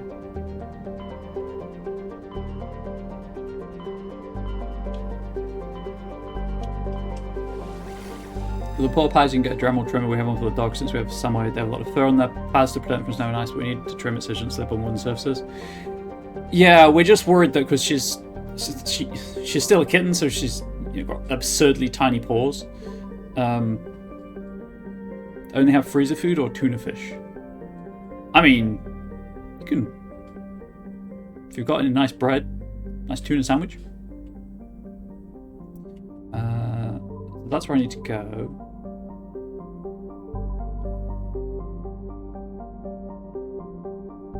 Interesting.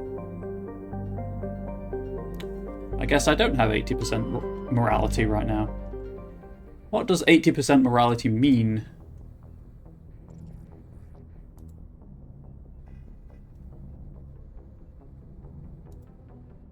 Boring ass low carb bread? Ah, in that case, order food, I guess.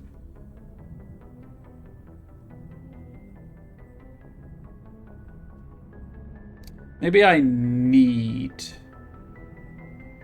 to be given the mission that you get.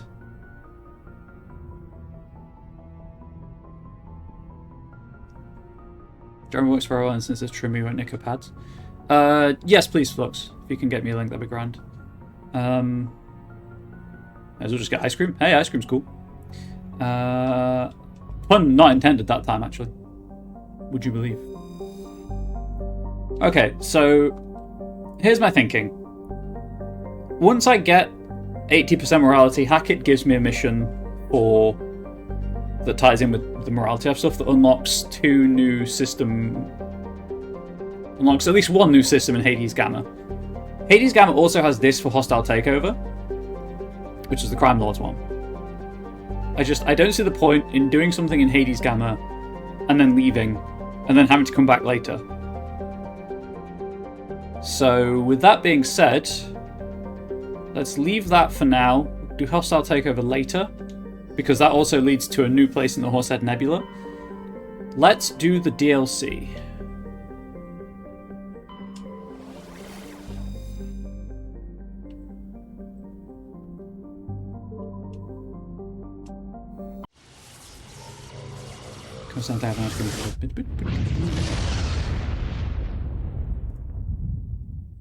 So this is Exodus Cluster. And Utopia. There's nowhere to land in this cluster. Arcadia. An unusually large terrestrial world, Arcadia has a dense atmosphere composed of nitrogen and helium. Its scorching hot surface is mainly composed of alkaline basalts, but metal deposits are plentiful. Though several spectacular examples of columnar basalt formation offer scenic beauty, Arcadia's hostile environment has precluded commercial development. Orbital period 0.6 Earth years, radius 10,893 kilometers, day length 25.6 Earth hours, atmospheric pressure 16.17 Earth atmosphere, surface temperature 358 Celsius, surface gravity 5g. That is heavy gravity. Gravity doesn't have weight, obviously, but... Eden Prime! We should go there, chat. The Stilic agrarian world was one of the first human colonies established beyond the Charon mass relay. Eden Prime's biosphere is unusually well suited for importation of Earth-native life. This fertility drew heavy immigration and development by the Systems Alliance and various corporations. Today, Eden Prime is a model of sustainable, organised development. The population is housed, space-efficient arcologies that tower over thousands of kilometres of green fields and orchards. Colony founded in 2152, population 3.7 million, capital constant. Orbital period 2.5 Earth years, radius 7,026 kilometers, day length 64.1 Earth hours, atmospheric pressure 1.45 Earth atmosphere, surface temperature 23 Celsius, surface gravity 1.04 G. Ooh, that's a naming choice. Zion is a hydrogen helium gas giant even larger than Jupiter. Despite its deep gravity well and lethal radiation, it supports a small helium-3 mining industry. The reason is simple. As the only gas giant in the Utopia system, it is the only local source of fuel for Eden Prime's power stations and spaceports. Zion has 112 satellites ranging from captured asteroids to the moon of Asphodel, which is an interesting moon name to assign to a planet you've called Zion, which is large enough to retain a thick atmosphere. Population 1061... Orbital period 52.8 Earth years, radius 74,333 kilometers, day length 10.5 Earth hours. Eden Prime is a nice planet, it'd be a shame if something happened to it. It would. All of these planets are named after idyllic states, by the way, obviously. Zion, Eden, Arcadia.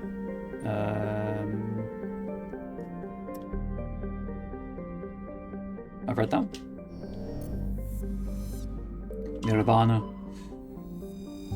Nirvana has a trace atmosphere of xenon and krypton. The surface is a mix of water ice and iron oxides with cryovolcanic plumes of potassium concentrated around the equatorial ridge. Nirvana has little of commercial or scientific interest, though a few geological research stations were constructed in the early 2160s. All have been shut down for years. The Alliance maintains an automated ice cracking station which has quietly stockpiled a large amount of deuterium fuel for use by the fleet. Orbital period 129.9 Earth years.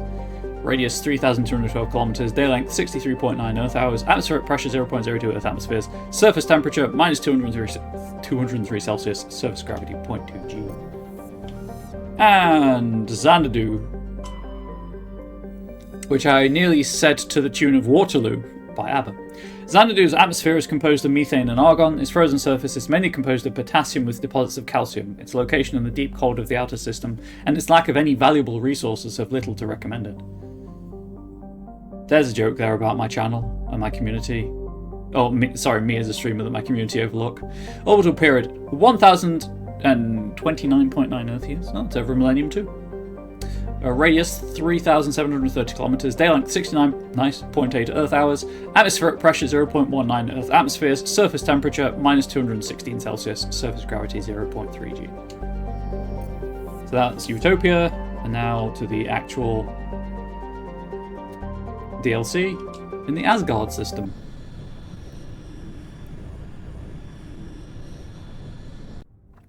Which, as a nerd, you'd be like, Asgard, yes, Thor, Marvel Comics, the MCU. And to which I say, no, Stargate.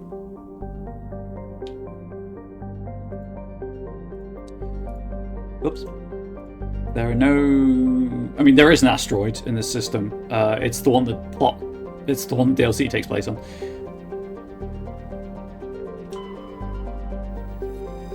Tyr is compositionally quite similar to Earth. Alright. However, it lies over 4 AU from Asgard and possesses an atmosphere primarily composed of nitrogen and ethane. While a potential target for terraforming, the presence of the shirt-sleeves habitable Terra Nova in the same system relegated Tyr to a support role. Nearly 100 corporations, human and alien, have constructed extensive teleoperated mining, refining and manufacturing facilities across the face of Tyr. Combined with the platinum lodes of Terra Nova, the resources they produce are driving development of the local hydrogen fuel cell industries. The Asgard system now supplies nearly 4% of the galactic market. Colony founded 2156, population 47,000, capital Cal de Deleur. Orbital period 8 Earth years, radius 6,332 kilometers, day length 46.2 Earth hours, atmospheric pressure 0.8 Earth atmospheres, surface temperature minus 73 Celsius, surface gravity 0.95 G. May Sleipnir run you over for your new references. I guess that's classed as insulting because of the winky face? I don't know. I don't want to get run over by an 8-footed horse. That sounds painful. Speaking of Sleipnir, however, Loki. You are making the sentiment analyzer work, and I'm here for it. Loki is a small terrestrial world with little to recommend it. One hemisphere is largely covered by an ice cap and the other by craggy basaltic highlands. The rough, varied terrain suggests an ancient cataclysm caused significant damage to the world. This is seemingly reinforced by its unusually elliptical orbit, which reaches 6.5 AU at perigee and 7.1 AU at apogee. Penetrating scans of Loki's ice cap reveal a network of crisscrossing subterranean tunnels. Because some of the tunnels were surprisingly regular in shape and size, early expeditions looked for evidence of excavation. It was concluded they formed by natural processes. Loki's thin atmosphere is mainly composed of krypton and xenon. When it approaches perigee, frozen sulfur trioxides and dioxides can evaporate into clouds on the hemisphere facing Asgard. Orbital period 17.8 Earth years, radius 3,630 kilometers, day length 61.3 Earth hours. Atmospheric pressure 0.2 Earth atmospheres, surface temperature minus 135 Celsius, surface gravity 0.22 G. And Bohr? Bohr is a huge hydrogen-helium gas giant with over 90 moons. Its striking coloration is caused by the light of ionized hydrogen filtering through an upper cloud deck of sodium. The source of the ionization has not yet been confirmed, but Bohr's mass, equal to 6 Jupiters, and high temperature suggest it may be a small brown dwarf, a large gas giant that gained nearly enough mass to ignite into a small star. Though Bohr's deep gravity well makes mining operations difficult, it is the only gas giant in the system. The hydrogen needed for the local fuel cell industry, combined with the ever-present need for helium-3 fusion torch fuel, make it economical to mine. Orbital period 3.3 Earth years, radius 74,612 kilometers, day length 8.8 Earth hours. Just double checking I haven't missed any survey options. I don't think I will have, because I'm pretty sure this entire system is DLC, is added in the DLC. So there won't be any of the collectibles and whatnot. Terra Nova! Terra Nova was one of the Class 1 colonization prospects discovered by the first wave of Alliance surveys in 2150. It was the second human extrasolar colony and the first beyond the Charon mass relay. It currently has the highest population of any Alliance colony. What we need to do is compress that planet to get a new star. I mean, it's just that easy. Just compress a planet. Though banded by a harsh equatorial desert, areas closer to the poles are temperate. The pace of development was modest until extensive deposits of platinum were discovered in the 2170s. This rare metal, required in the clean-burning hydrogen fuel cells that power private vehicles, attracted a platinum rush of immigrants and investment from throughout Alliance space. In the past 12 years, Terra Nova has seen a 30% rise in population, and growth does not appear to be slowing. Colony founded in 2152, population 4.4 million, capital Scott. That's rather mundane. Orbital period 1.5 Earth years, radius 5,261 kilometers, day length 37.3 Earth hours, atmospheric pressure 0.91 Earth atmospheres, surface temperature 56 Celsius, surface gravity 0.95 G. But we actually want asteroid X57. X57 is a metallic asteroid originally located at the trailing Lagrange point of the gas giant Bohr. With the increased development on Terra Nova, a new orbital port facility was necessary. Due to a shortage of funding, it was decided to mine out X57 using the recovered resources to finish out the interior for habitation. The asteroid was decelerated from Bohr's orbit using fusion torches, allowing it to fall into the orbit of Terra Nova. Recently, communications with the engineering team on X57 have been lost. The fusion torches have reignited, and the asteroid is accelerating towards Terra Nova. This chat, in case you're all unaware, is a bad thing.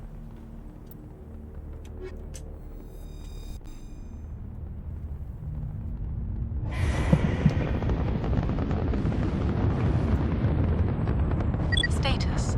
Sensors reveal 3 fusion torches propelling asteroid X57. At its current rate of acceleration, the asteroid will collide with Terra Nova in approximately 4 hours. Analysis. Torches must be disabled to cease the acceleration. Hello. I heard your transmission. Can you hear me? You haven't found me yet, but I can't talk long. Shut down the fusion torches. I'm going to die. God, I hope you're hearing this.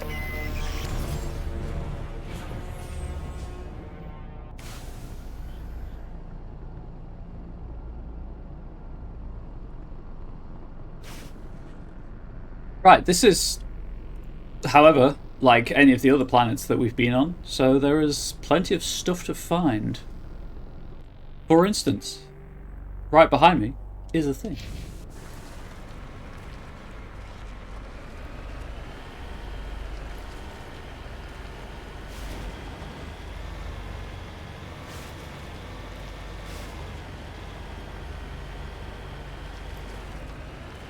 Whee!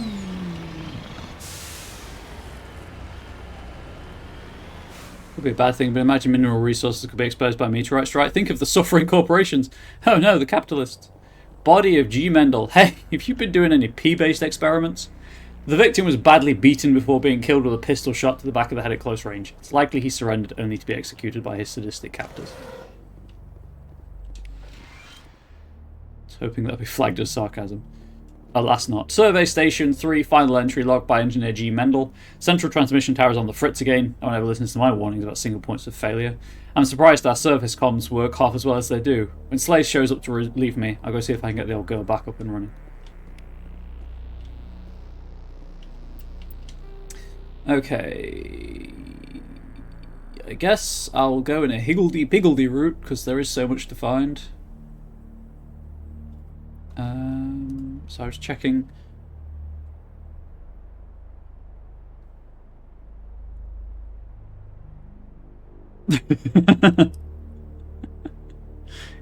You might need to have a conversation with the analyzer. Okay, so the thing I need is 0.5 on the map. So I'm going to go on a higgledy-piggledy route around the planet. So while I'm here, let's go. Oh, I know the route I can take. That'll be fine. I need to go here. Oh, sweet upgrade.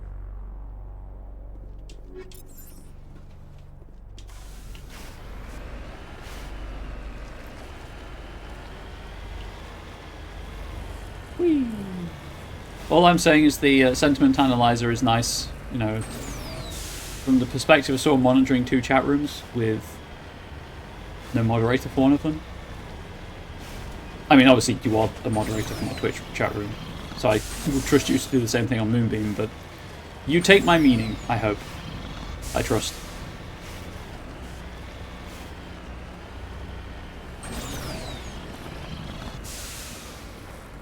And we're up.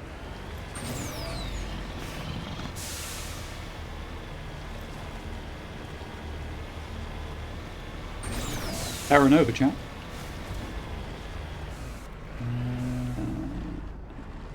It's over here.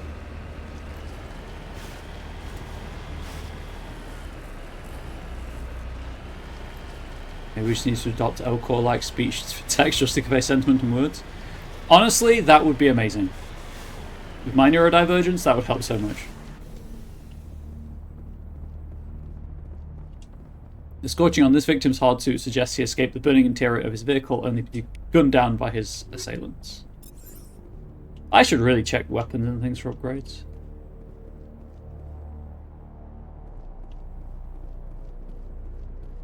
So in case you hadn't picked up what the game's putting down, something bad has happened here.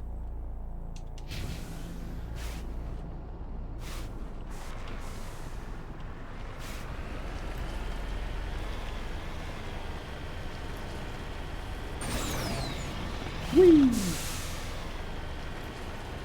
Good skybox. It's a solid skybox. Chat, do you have any favourite skyboxes?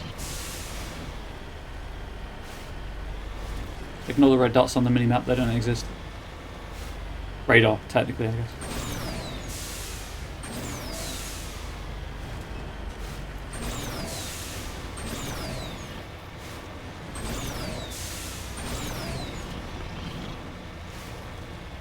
Thing all the way over here at the edge of the map. Joker's going to yell at me if I go too far.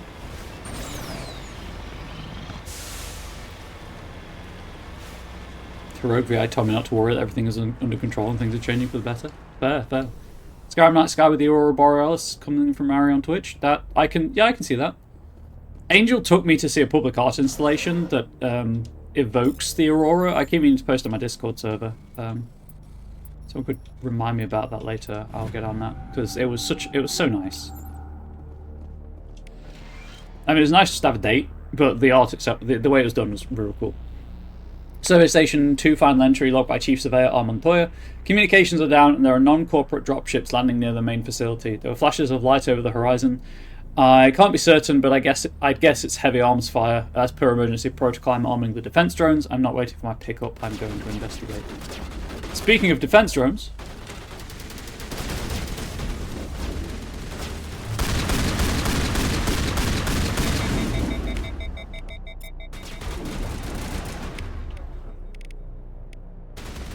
Yeet.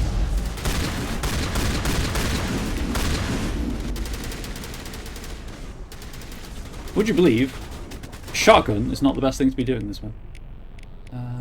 Overload, please.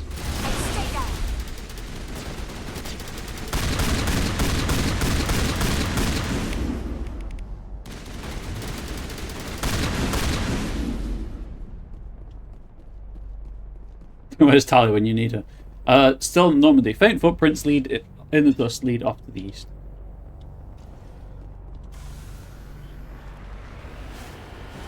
Oh, I just drove over the footprints.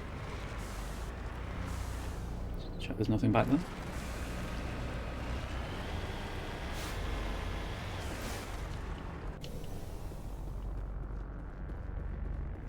Thought that was a body. It is in fact a rock. Oh, I haven't gone far enough, that's why.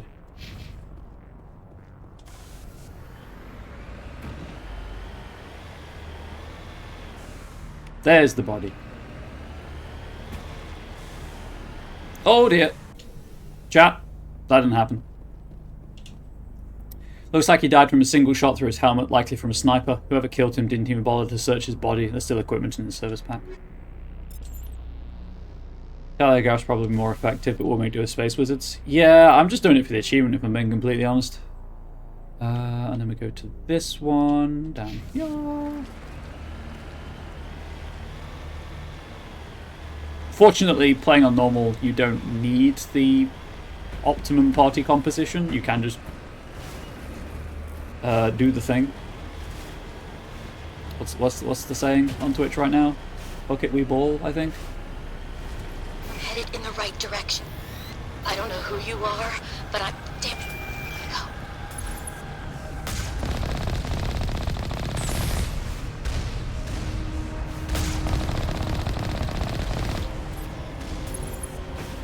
Whoop. Wow, that hit.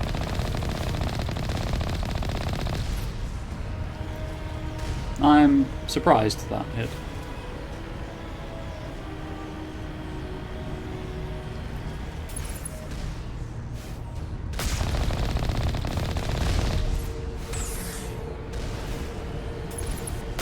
Nope, nope.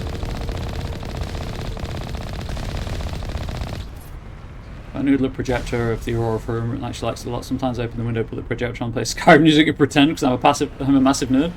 That's perfectly. I don't see anything wrong with that.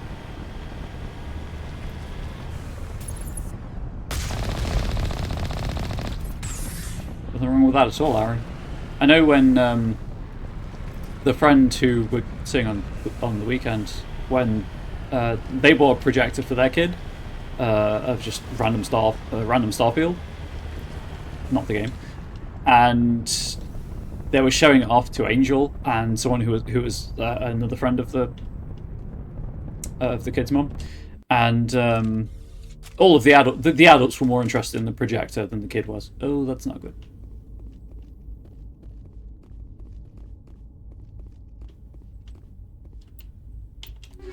Right, do I have a better assault rifle? That is a significant damage increase. Oh, actually, I need to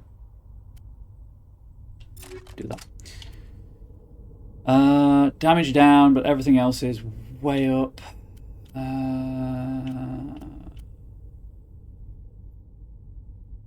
Sure. Why not? Ooh, hello, pistol. Nope. Nope. I think I need to go and sell some stuff after this chat.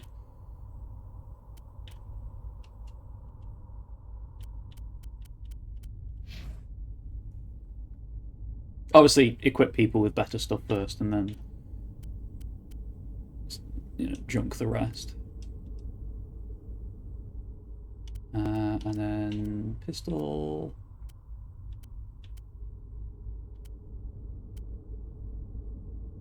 I don't need a good Omni tool. Yeah, the Savant I'll keep for Tali, but go with that. And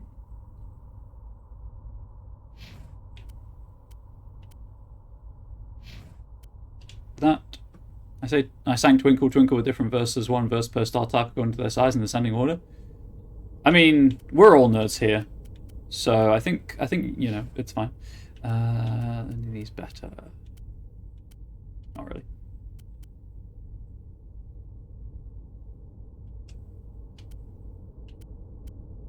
I should really equip upgrades to my companion's armor and stuff, but I'm probably not going to do that. Damage down. Yeah, that's not worth it. Nah, we're all good. Same with weapons. I should attend to their weapons and things. When I go and upgrade mark stuff for junk, I'll upgrade everyone's armor. I'll add upgrades and things. Batarians with little goatees. Batarians. Harak! Check! Check! Oh, they want to leave. They've got to pay their bill first, of course. Took him out. Why do I have that equipped? Release the Baron! I'm hit! Wow, that hurt.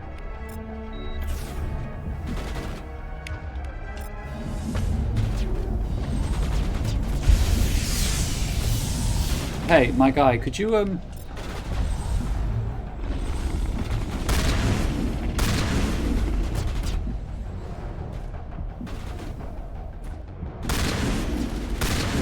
headshots with a shotgun. Again, I don't know if headshots do extra damage, but it makes me feel good about myself.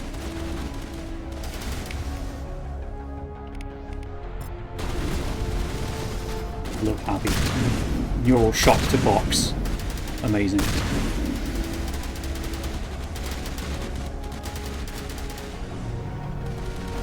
Lay epic flank. Yeet! Puppies! Exactly.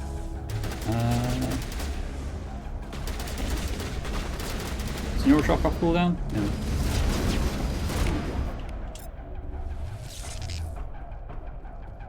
Oh. I do like how they yelled release the Baron after I'd killed the Baron. Solid timing there.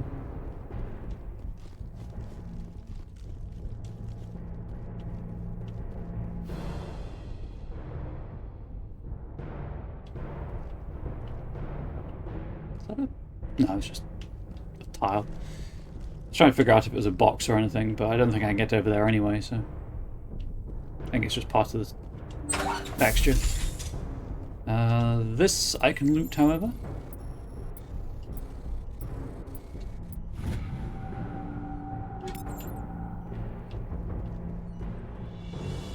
Boop. Sorry. I preemptively booped. Boop. I'm reading that the torch is offline. Was that you? Can you hear me? Who are you? What's going on? My name's Kate Bowman. I'm an engineer. I was part of the team assigned to bring this asteroid to Terra Nova. We were attacked yesterday by Batarian extremists. I've been hiding since they arrived. I think they know the torch went out. I mean, it'd be pretty stupid if they hadn't seen the giant, dare I say, fuck-off torch going out. Why are they doing this? I don't know. But if this asteroid isn't slowed, millions of people on Terra Nova are going to die. If I find out anything, I've gotta go. Good luck. That wasn't the terminal I pressed A on. That was.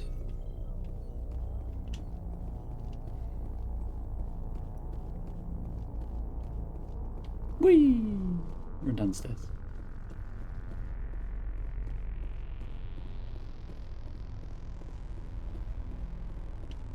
Right. I nearly walked out without checking this door, without checking this room over here. That would have been embarrassing. Grenades. Oh, right. I should probably... There we go. They're actually usable grenades now.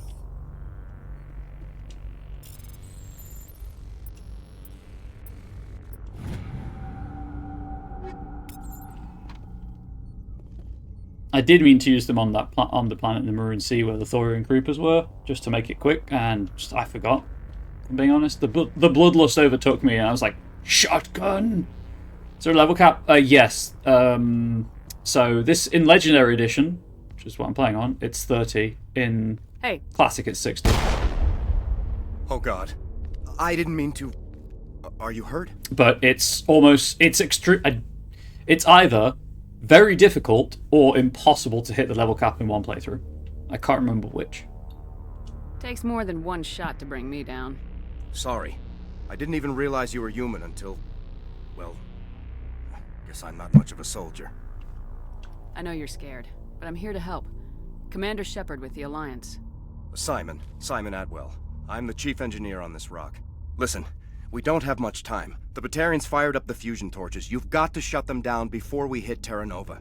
There are 4 million people down there, Shepard. What I'm doing. My family. They live in Aronis. My kids and grandkids. Nice communities, good schools. I don't have time to do the math in my head. What happens if we don't stop this rock? X-57 is 22 kilometers long, twice the size of the asteroid that wiped out the Earth's dinosaurs. It would be like millions of fusion bombs striking at once. Millions. A bad thing. The heat of the blast. 1,000 kilometers away, clothes will ignite. There'll be global wildfires. Air shock will flatten everything for hundreds of kilometers. Terra Nova will die, Shepard. Not just our colony. The planet. There'll be a climate shift, mass extinctions. The ecosystem won't recover for thousands of years. Millions, maybe. To go on with the level cap, if I reach a certain level, I don't know what, maybe 25? That seems too low. Anyway, if you reach a certain level in both Classic or Legendary Edition, if you import your Shepard into Mass Effect 2, you start at level 5 instead of level 1, which is pretty cool. Is there any chance it'll land in the oceans? That would be even worse. Tsunamis would sweep inland at hundreds of kilometers per hour. Millions of tons of water would be vaporized at the point of impact. Global cloud coverage. The plants could all die, and if they go, the whole ecosystem rolls over. I'd have to run the numbers, but take my word for it. It'd be bad. I'm taking your word for it. This doesn't make any sense. Batarians run criminal gangs. Unethical, but profitable. They don't destroy worlds. What does this gain them? I've heard all the stories. Slave rings ranching people like animals. Pirate bands burning colonies to the ground. But this is... The Citadel conventions forbid asteroid drops. I never thought the Batarians would go this far. I mean, they're not part of the Citadel. Pretty sure you have to... Yeah, Flux. As you point out, Moonbeam, you would need to shut them down before it hits Terra Nova, because then you need to reverse the, thrust. Most Batarians aren't genocidal madmen, but these are terrorists. Yeah, I know. It's just...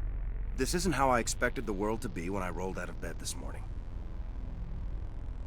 That's right, damage of fire fusion torches in the atmosphere. Let's just say it'll be very bad. Yeah, this is a bad thing, TM. That would also be a bad thing, TM. You were on the ground when this happened. How many Batarians have you seen? And where? They landed at the main facility. It's locked down now. They've changed the passcodes. No idea what's going on inside. I did see groups head out to each of the torch stations. Couldn't say how many, though. Enough to give you a fight. Any idea who's behind this? Who's leading them? That might provide a clue. I heard a couple of them talking. They mentioned a Balak. It sounded like he's the one in charge. They didn't seem convinced this was a good idea, but they were scared of the guy. Scared enough to do what he wanted. Batarians everywhere, and I need to shut down all 3 torches. Anything else I should know? One of the torches is surrounded by live blasting caps. We were set up to excavate when we arrived at Terra Nova. I rigged them with proximity detectors. That tank of yours will set them off, so you'll have to go in on foot. Even then, they'll explode if you get too close. Just go slow and easy. You should be fine. You set them up. Can you disable them? Not from here. No. There are manual controls by the entrance to the torch facility inside the blast zone. You can disarm the caps there. One last thing. I had a crew working off-site when the attack hit. I'm worried about them. These Batarians are ruthless. I saw them smash the faceplates of guys working vacuum. And those Varen, I don't think they always wait for a corpse before feeding. He set us up the bombs, chat. Any idea where I can find them? They were running checks on our perimeter equipment. Easiest thing would be to tap into the transmission tower out on the surface. The equipment stations will show up on your sensors. I'll look for them, but the torches have to be my priority. Yeah, you're right. Saving Terra Nova is more important than my team. There were a bunch of engineers over at the main facility, but they're probably all dead. That or being held hostage by the Batarians. It's not a tank. Tanks have tracks. This is an infantry fighting vehicle. Yeah, A APC with a Kate turret. Bowman contacted me. The Batarians haven't found her yet. That means the Hammerhead isn't a alive. tank either. She's one of my best engineers. She signed on with her brother, Aaron, I think his name is. He's part of the security detail. I hope they're okay. Give me a worst-case scenario. We can't stop the asteroid. Could the colony be evacuated? Shepard, it took 30 years for the population to grow that large. I'm sure they're moving people to remote areas, but they'd never be able to get more than a few thousand off-world. We just don't have enough ships. No one does. Well, maybe the Quarians, but I don't see them suddenly showing up and offering us a ride. Why were you moving this thing in the first place? Have you thought about to ask? Well, the idea was to light drag the it into beacons. Terra Nova's orbit, mine it out, and in the end you'd have a basic structure for an orbital station. It's a lot cheaper than getting everything up into orbit from the planet's surface. The minerals we extract almost cover the costs. What can you tell me about Kate? Smart as a whip and bold as they come. I hope she keeps hidden. If they find her... Oh, Katie. Don't do anything stupid. You better find a good place to hide. If the Batarians come back and find you... Yeah. I think I'll make myself scarce. Good luck, Shepard. Hammerhead's an origami imitation of an aircraft. Yup. I'm not looking forward to that DLC in the slightest. So my plan for the rest of the stream is do everything on the outside of the asteroid. So this is the main facility, as it says. I'm going to do everything else but the main facility, and then tomorrow we can finish. Assuming I stream tomorrow, we can finish the DLC up and head for Noveria.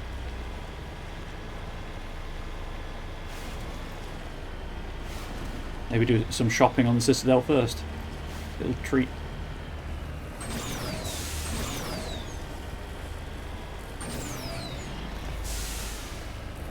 This is also the longest of the 3 games in the trilogy. I think the average... I think if you're doing everything like I am, it's about 50 to 60 hours. The Mass Effect 2 is, I think, 40 to 50, and then Mass Effect 3 is maybe 30 to 40. I mean, they're not short games. I think that's all true anyway. Obviously, I might be wrong. I might be misremembering.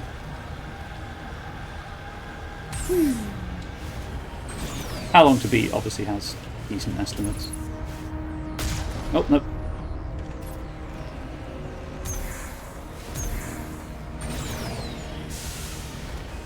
My way. I think when I played Mass Effect 2 last, it was about 48 hours to do everything. Data link between the transmission tower and several survey stations has been restored. Survey station locations are now shown on your map. Which, I'm using a map anyway. I didn't technically need to do that, but I wanted to anyway. So we'll go down to this fusion torch next.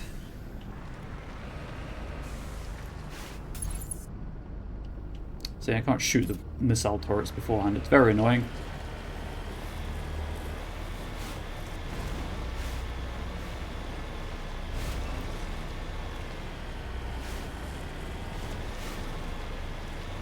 Hear me? Getting all kinds of interference. Damn. Sorry. There's a lot of feedback. See if I can fix it.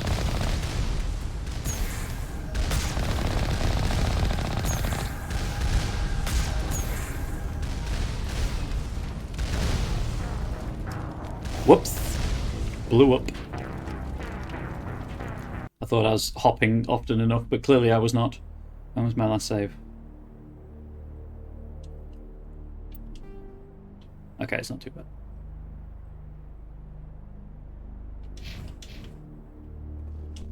Just double check. Yeah, we're all good.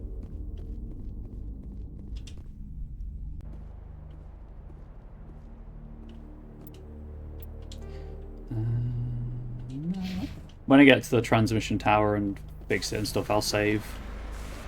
Just in case that happens again.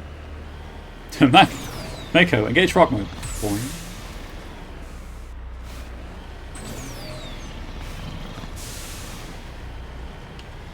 It was just me being lazy, I'll be honest.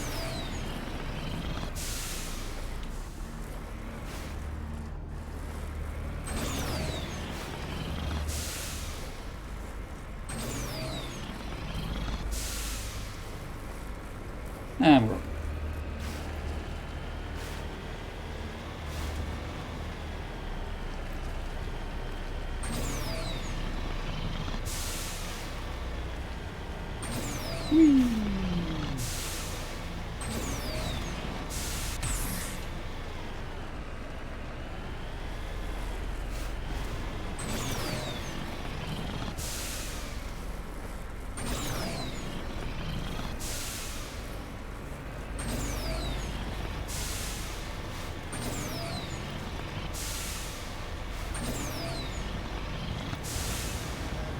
As far as I know, next Friday, so not Friday, not tomorrow, Friday after, the 4th, the Exalted Essence actual play is still happening. I will keep people apprised of that if it does not happen. Oh, well, I mean, I keep people apprised of it either way, obviously, but...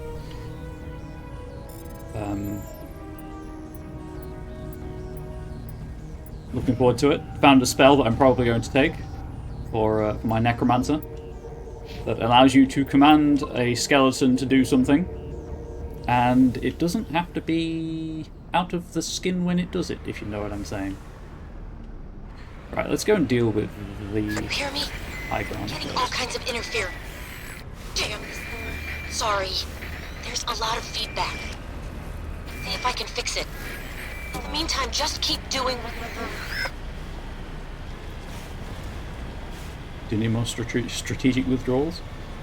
Yeah, well, that's what we're doing right now in Exalted, obviously.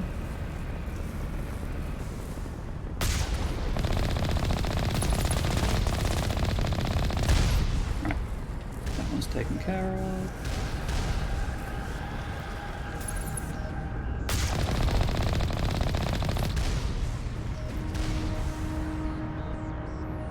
Whoop.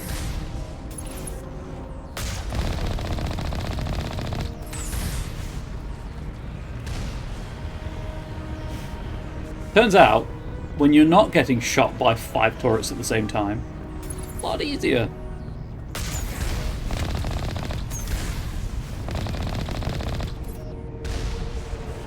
Who the hell shot me from over there? Wow, that's got some range.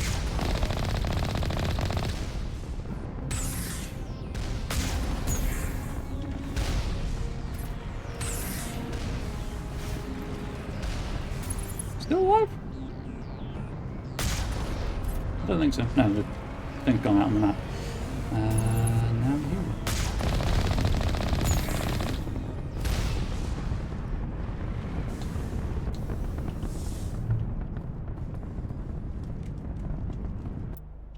Save the game.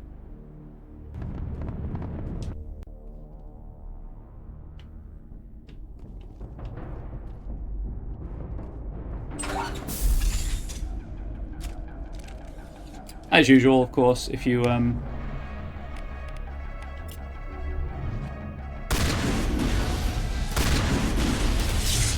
make the stream for tomorrow, don't worry about it. If you don't want to, don't worry about it. Everything goes up on YouTube after the fact.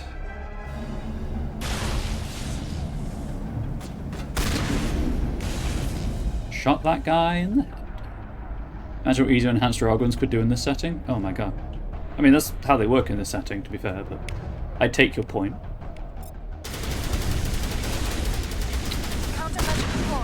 I love that you hit the hit the ceiling there with overload. I love that so much.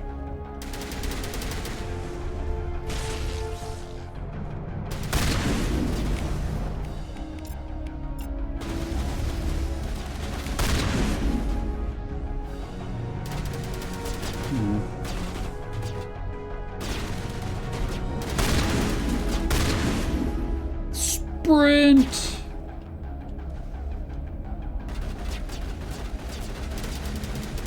Guess I'm going upstairs. Deal with the rocket drones.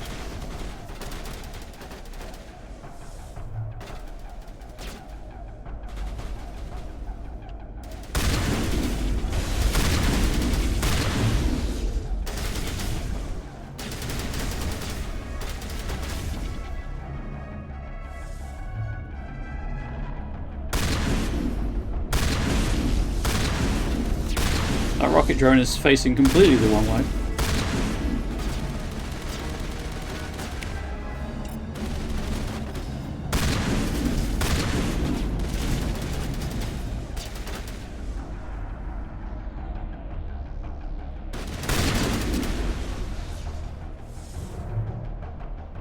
Where's the last Batarian? Over there. Fine. Oh, hang on, can I? Shepard, stop. Thank you.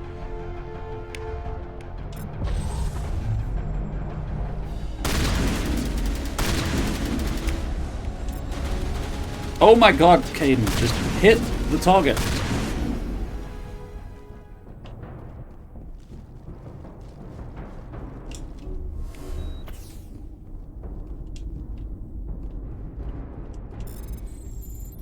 Do a little hack.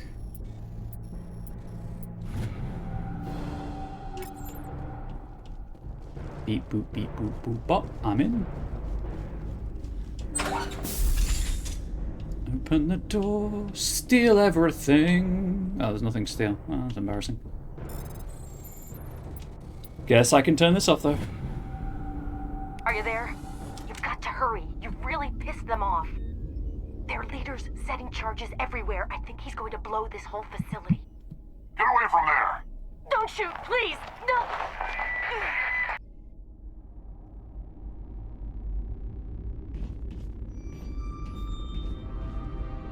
Bollock.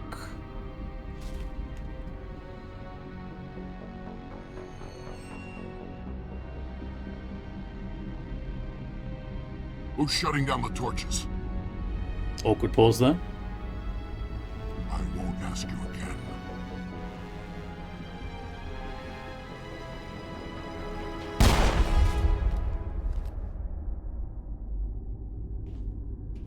Find this problem and deal with it. I have a name? Excuse you? Get her out of here!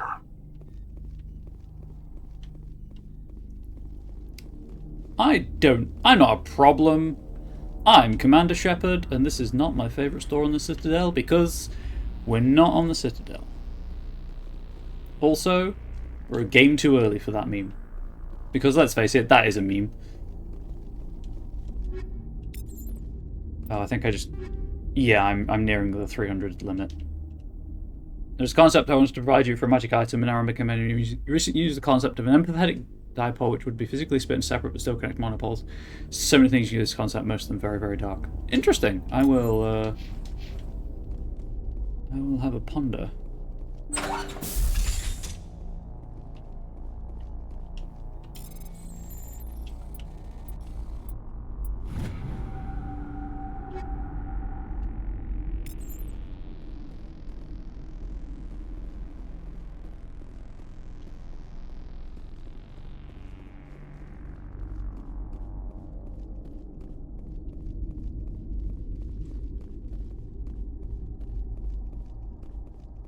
Anywho, I think we're all good. That's everything looted. There should be just enough inventory space for me to finish the DLC without having to go anywhere to sell stuff. I mean, technically I can't leave any point. I think I can go to Yeah, I can return to the Normandy if I want to, but I'd rather not. Thematically, it makes no sense.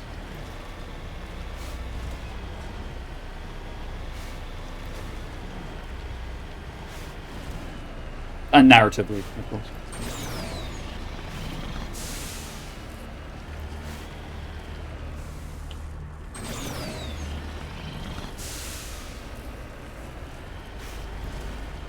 How much longer will I be streaming today? Not too much longer. I don't have much left to do outside of the main facility. So I've got... This is the last torch that I need to turn off. These are just two points of interest. And then there's 2 points of interest up here. So maybe 10, 15 minutes at the most.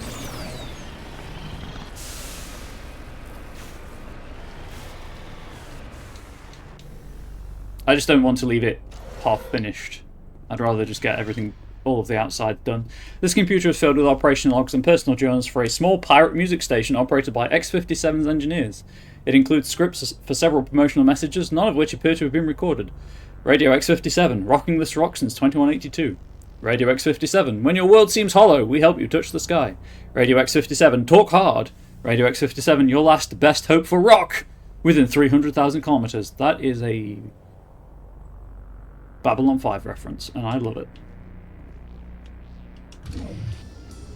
And now we get pirate radio. Playing Muzak. Great. Is disabling credit paper cast lively in the sense of pain and agony they could do it? Yeah, that is very, very dark, Flux. You're not wrong.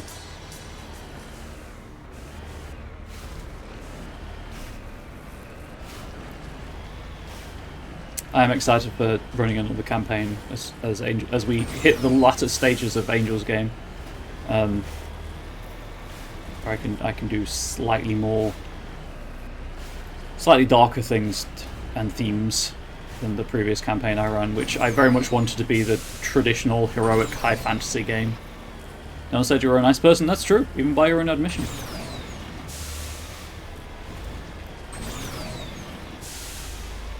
Cool.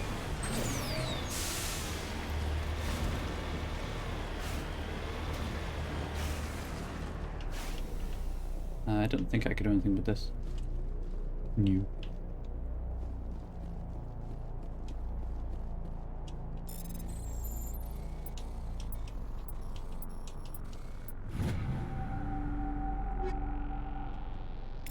I do like that warning.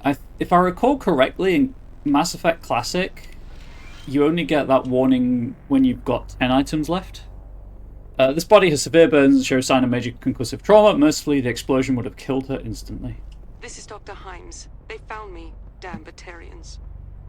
I can hear them out there prowling around, trying to find a way in. It sounds like they're attaching something to the door. If I don't make it, tell my family I love them. Oh dear.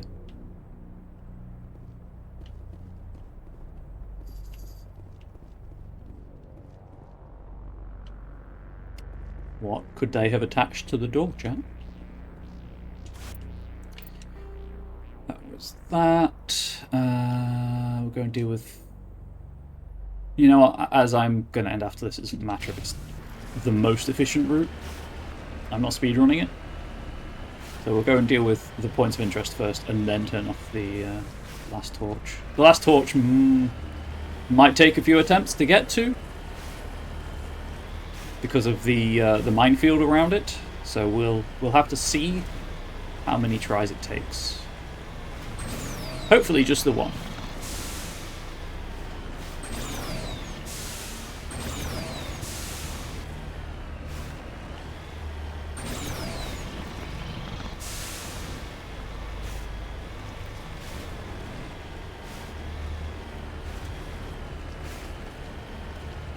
Oh, tiny cat, that was a very pathetic mew. What is wrong, little one? I know I'm usually done by now. I'm sorry. If I interrupted your routine. But if you're not going to jump up, you're going to get back where I'm supposed to be for the webcam focusing.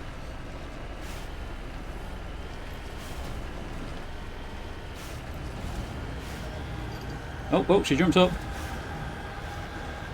Maybe jump, but you know, that's what living with the cat's like.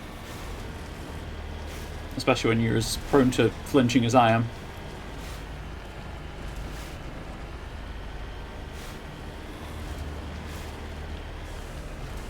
Probably shouldn't drive hard into the fuel canisters.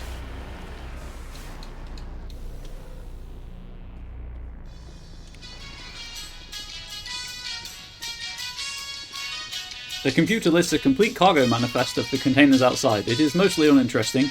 Excavation equipment and parts for prefabricated work shacks. A footnote catches your eye. Explosive moves to grid reference 32416 for safety.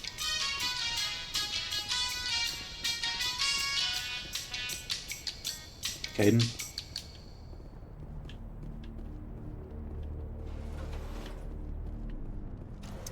Shout out to the pirate radio that's playing in there.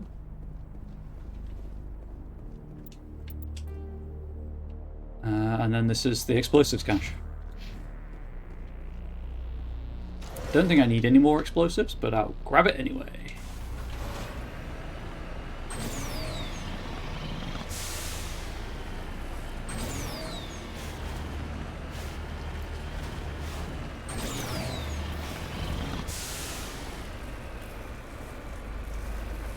I do wonder how the some of the planets where you see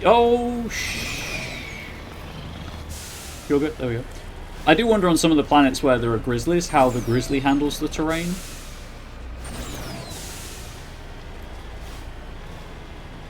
But I guess we'll never know.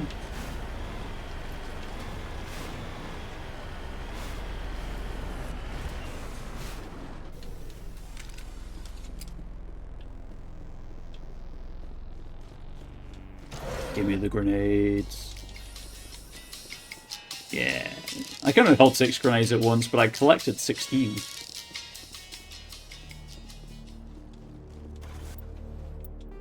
And this is the fusion torch I need to deactivate.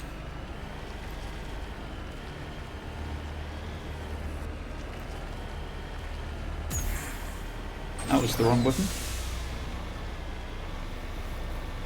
Unlike Shepherd on foot, A is not go faster when you're in the Mako, A is go up. A is go perpendicular to the way that the Mako's wheels are. That's more accurate, I guess.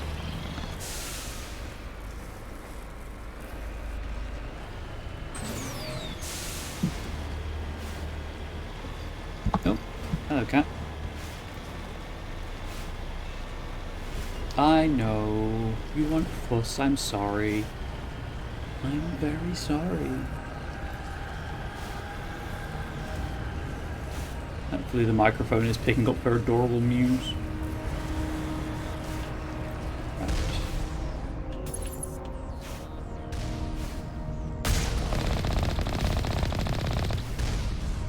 Am I just a bridge to you? Is that where we are in our relationship?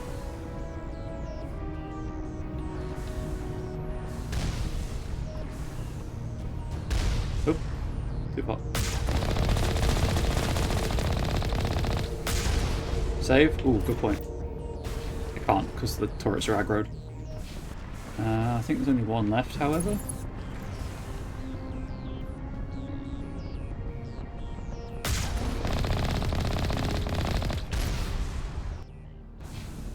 There's only one left. Cool. I'll get down here. So this is the edge of the blasting zone. Warning. Ground penetrating radar detects anti-vehicle demolitions nearby. Proceed on foot.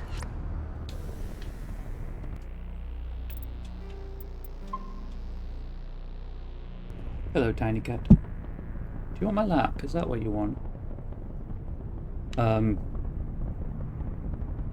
I'll just hold my arms like this, I guess.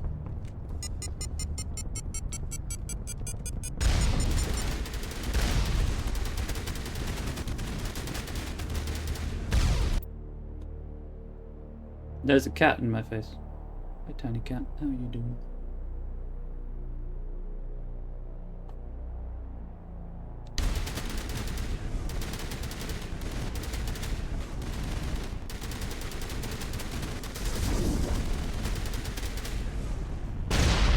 And this is, like I said, it's difficult. I was trying to figure out who was shooting at me.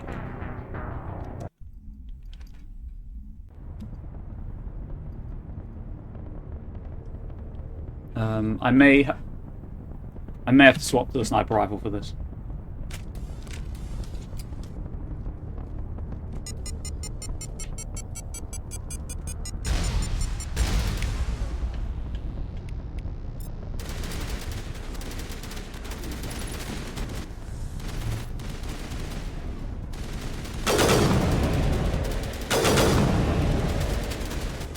They did? They sure aren't.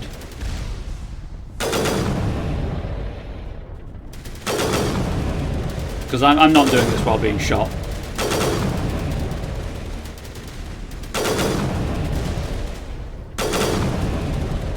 I hope you understand, chat.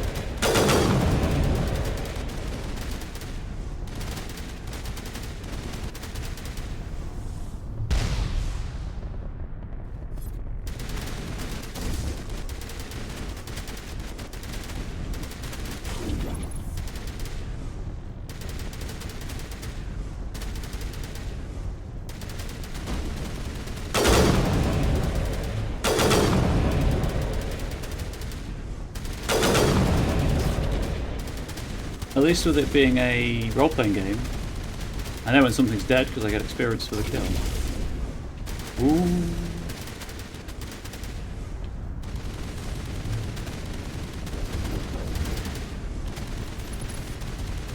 Okay, I don't. Ooh.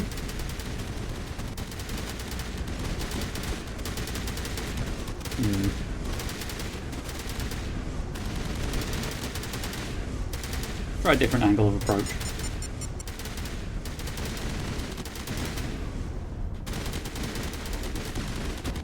I hate this. It is miserable. Oh, thank you on Sevedes for covering my back with sniper rifle weapon change. I appreciate that. The cat's watching the gameplay, by the way.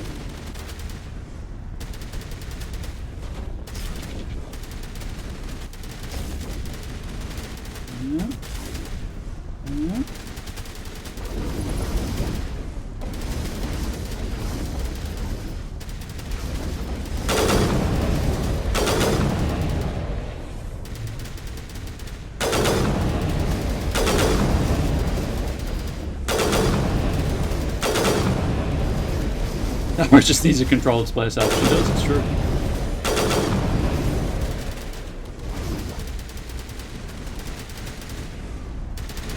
I think the proximity detection thing is not working properly.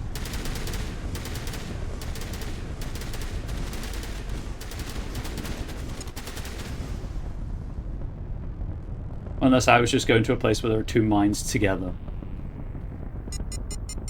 Sounds like the cat from the Fifth Element, maybe.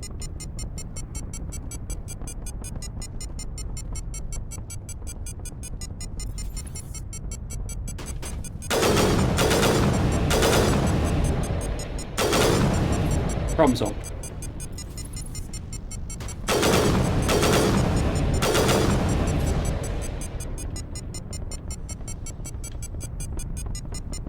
Can you go around this? Ooh, that's bad.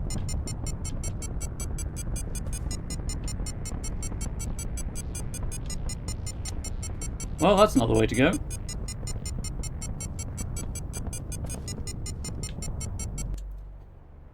Right, fuck this. Walk through. Really can't be bothered.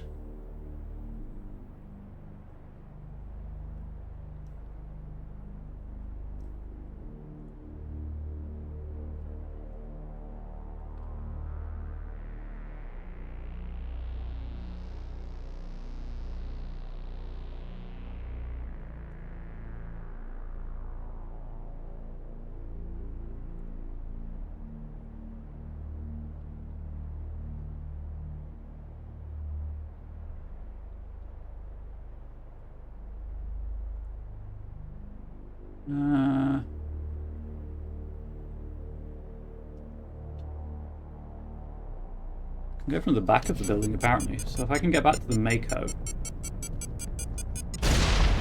That's fine. I made very little progress.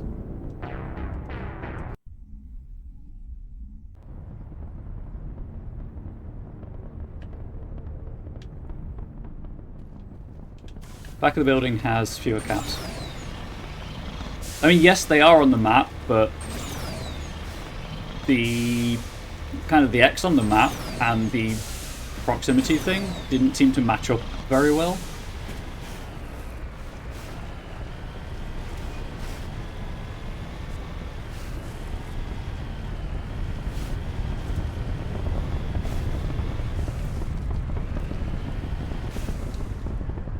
Get out. So you use a sniper rifle. Thread the needle. Wow. Chat, if you play this yourself, go from the back. Yeet!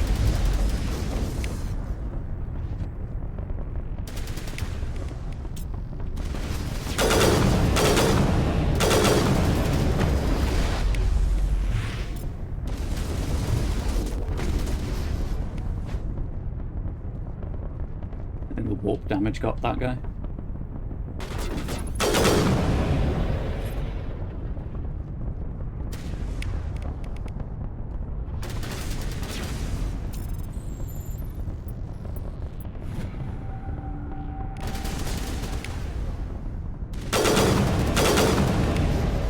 Oh, neural shotgun up, cool down.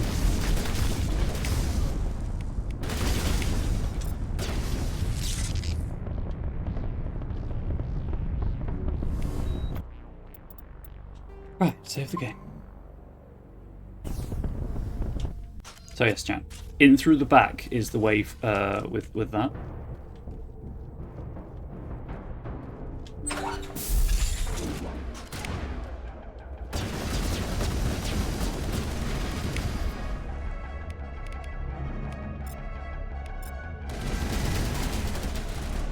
Okay. I'll just do that instead.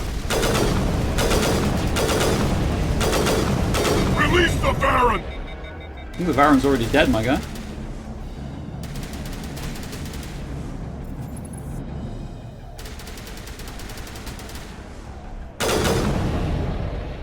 Okay, there was another Baron. Oh. What we have here is funnel. War beasts make great house pets. I bet they do.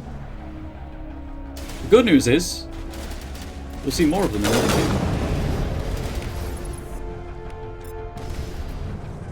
game. He's dead. Oh, I can get rid of Caden. Yeet!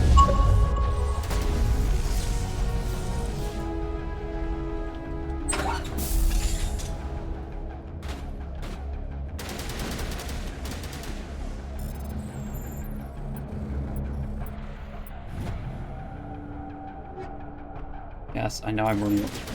I'm pushing the limit, chat. Game. That's on me.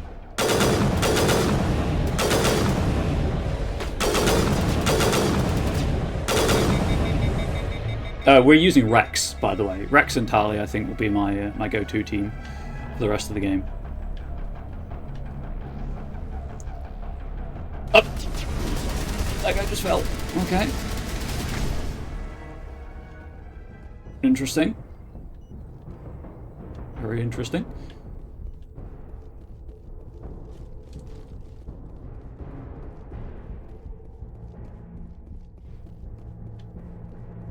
Because yes, I'm romancing Liara, but the fact that like right now everyone on the team has basically the same loadout, and it's a little awkward sometimes.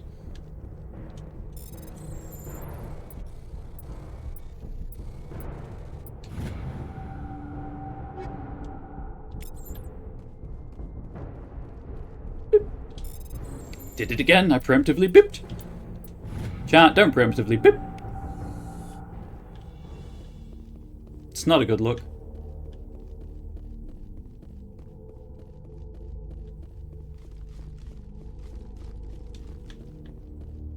Hold it right there. This doesn't have to end in bloodshed. Doesn't it? It's probably going to. This is Biotic Central, you're not wrong. Don't come any closer.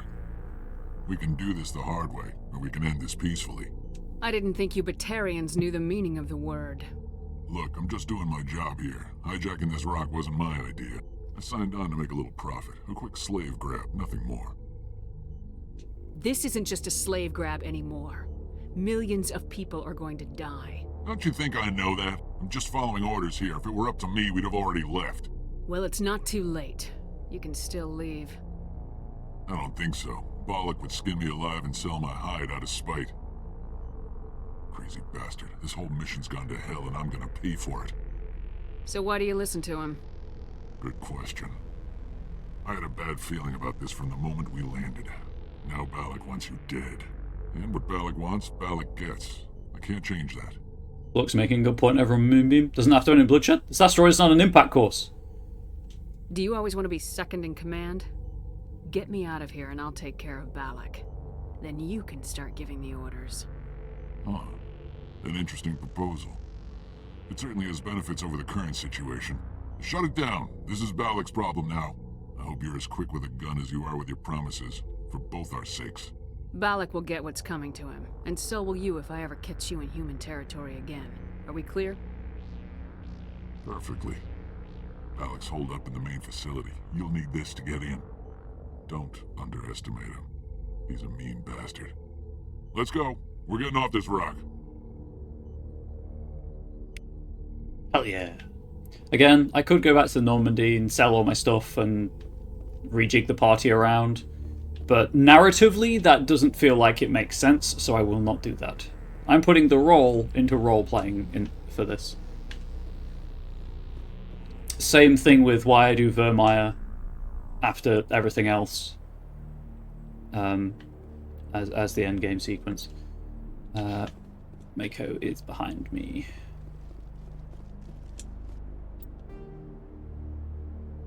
Yeah, it's probably faster to grab the Mako than to reload the map.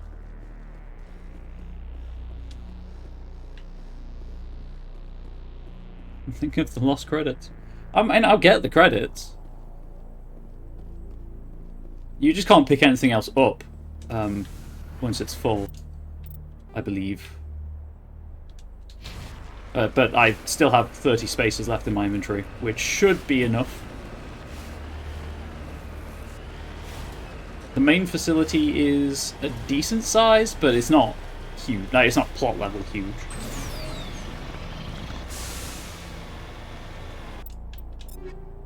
$4,282,544 credits for those curious.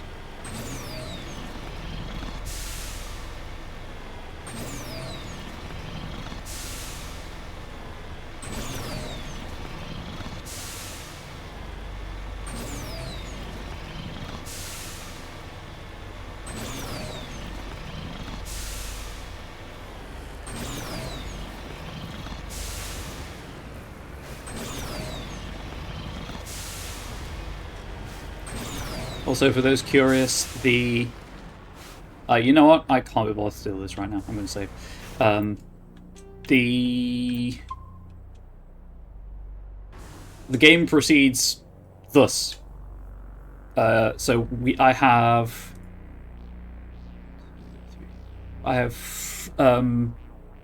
4 star systems to explore. Sorry, 5 star systems left to explore. 6 with the Noveria system, 7 with the Vermeer system. So 7 star systems, which, you know, probably 7 things I can land on. 2 of those things are plot planets, Noveria and Vermeer.